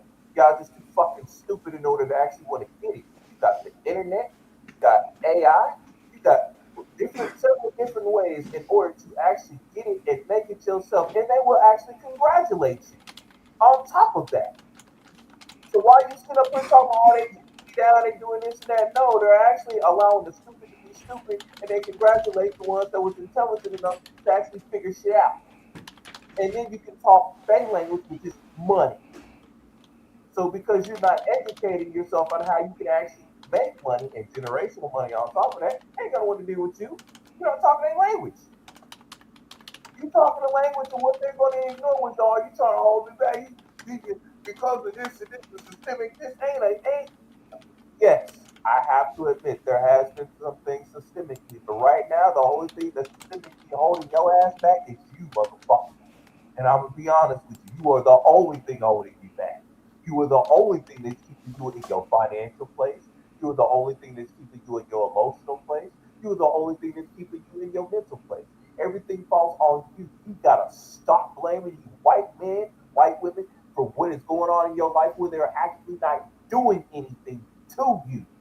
And I'm gonna say it like this: your ass ain't out there on that field getting whipped, picking cotton, or anything else like that. You are not sitting up here having to say, "Yes, master," beat each other up until one actually murks in order just to get some food and make sure that you save it another day because you are faced to fight your own brother or do that to your own sister. We are not in them times anymore. Y'all gotta let that BS go. Like seriously. That's the reason why y'all are behind. All right, I'll land. Just saying, I'm sick of this shit, man. Y'all motherfuckers too damn stupid in order to create something for yourself, but you are the one bitch and complain because you that lazy. And yeah, I'm gonna say it just like that too. I'm gonna call it out like it is. That's the reason why. That's the reason why that group is in the situation of where they are, because of that exactly. And then they spend so much time quarreling and bickering versus actually being like, you know what, this is the actual problem. Let's resolve this shit. Let's do something about it because one half doesn't want to actually fix the other issue while the other half is fed up with the bullshit and moving along. That means it's completely destroyed in the first place. So all that bickering and all that other shit, fuck all that. Get your money up. Get your money up. Get rich, bitch. Hey, so check this out. Just to add, and we're gonna end it on this.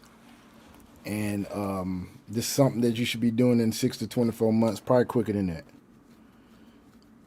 Stablecoin yield, reinvest into real world assets. Real world yield, real world asset yield, add to liquidity positions. Crypto gains, rotate into stable yield based during spikes, which maintain 24% liquidity buffer at all times. Now, what's crazy is, guys, I have said on this before. If you want to know anything about crypto, here is his email. He has already been saying this shit for like almost going on 3 years. He's already been saying this shit. Rotating the stable yield base during spikes. He said that before. Add liquidity positions. Yes, reinvest in real world assets. He's done that shit. He said that shit. Thank goodness I know him. But he's been saying the same shit that ChatGPT just got that brought up. And mind you, ChatGPT is just now saying that type of information because of the institutional adoption of what's going on. But overall, this is like how you're going to wind up making your money later on, so that way it can be in generational wealth. That's why I've been saying on this magnificent podcast for the longest, stack up your stable coins. Get that stuff together now. Go ahead and dollar cost average. Start looking into DeFi platforms so that way you have your money work for you versus just having it sitting there and not allocating and making anything like how you would do with traditional banking, because the traditional banking ain't going to give you anything. That's the reason why they were giving hell to the exchanges in regards to stablecoin yields, because you get more higher APY and APR than what you would do with the traditional savings account. Because in your traditional savings account, you get anywhere between 0.01% up to a potential 1%, depending on what bank that you get.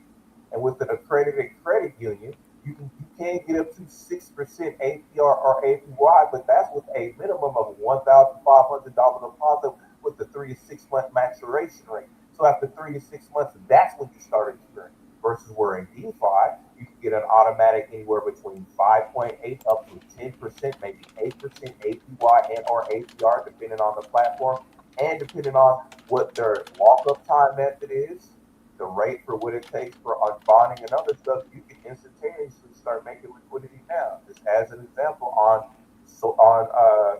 a platform called Soil xrpl.soil.co. That is a legitimate, bona fide XRP website that is backed by the XRP ledger because it is on there and it is the only one that is institutional grade and institutionally backed in regards to getting yield off of your RLUSD, as an example. And I'm extremely motherfucking happy for the yield of what I've been able to get because I've been one of the early people to invest in that shit. Or like with Stellar X, or with Metallicus, or with Doppler, or with expectatic.org, or with Stater Labs, or with Bonzo.finance, or with Sausage Swap. All of these legitimate ways to be DeFi platforms from those blockchain companies itself in order to gain maximum yield exposure and then position yourself so that way you will own a piece of the new financial future. Because Larry Fink just said it the other day that the next thing that he's thinking about is people are going to have to pay for compute. So if you're going to have to pay for compute, and if these assets of what we're talking about is literally programmable compute, do you not see where he is leading into? If you do not have these assets, you're going to be stuck the fuck out. Period. So figure out different ways of how to get that yield. Tap that into your AI or message me. I will gladly have a one-on-one talk with you, and I will set up a consultation so that way I can walk you from A all the way to Z, so that way you will be fully comprehensive, and have an understanding in regards to how you can operate your assets. Because that's all I do on a daily basis, and these two people right here, they can vouch for it. If they get it all day, constant, to where I have to slow down in regards to the information that I provide to y'all. That's all I got, Sean. All right, man. I appreciate you, and we really appreciate you, bro, for all the stuff that you do, all the information that you give to us, man, because it's not like we paying you for this stuff. So, but yeah, folks, y'all need to call this man. Y'all need to get in touch with this dude. Y'all need to email this dude. Whatever you got to do to get in touch with him to get this stuff going, man, because I'm telling you, reparations aren't to be given. They are to be earned. And I'm going to charge people after the Clarity Act is, too. I'm going to say it now. Okay. And here's the thing. I'm going to say this. Because once the institutions start pouring in their money, because you already have major institutions looking for people in order to start building on their stuff, such as BlackRock, SimCorp, SS&C, DealCloud, Indata, Infusion, Affinity, Aloo Systems, Dynamo, Clearwater. Hey, Sean, Dragon. I'm sorry, bro. I gotta go, guys. I'm sorry. I'm just saying, like, y'all get in line, man. This ain't financial advice, this literacy. Anyway, thanks for watching, folks. Y'all have a great night. Bless y'all. We love y'all. We'll be back probably in about Monday or Tuesday. I can't remember when I'm off again, but we'll be back, y'all. Anyway, peace out.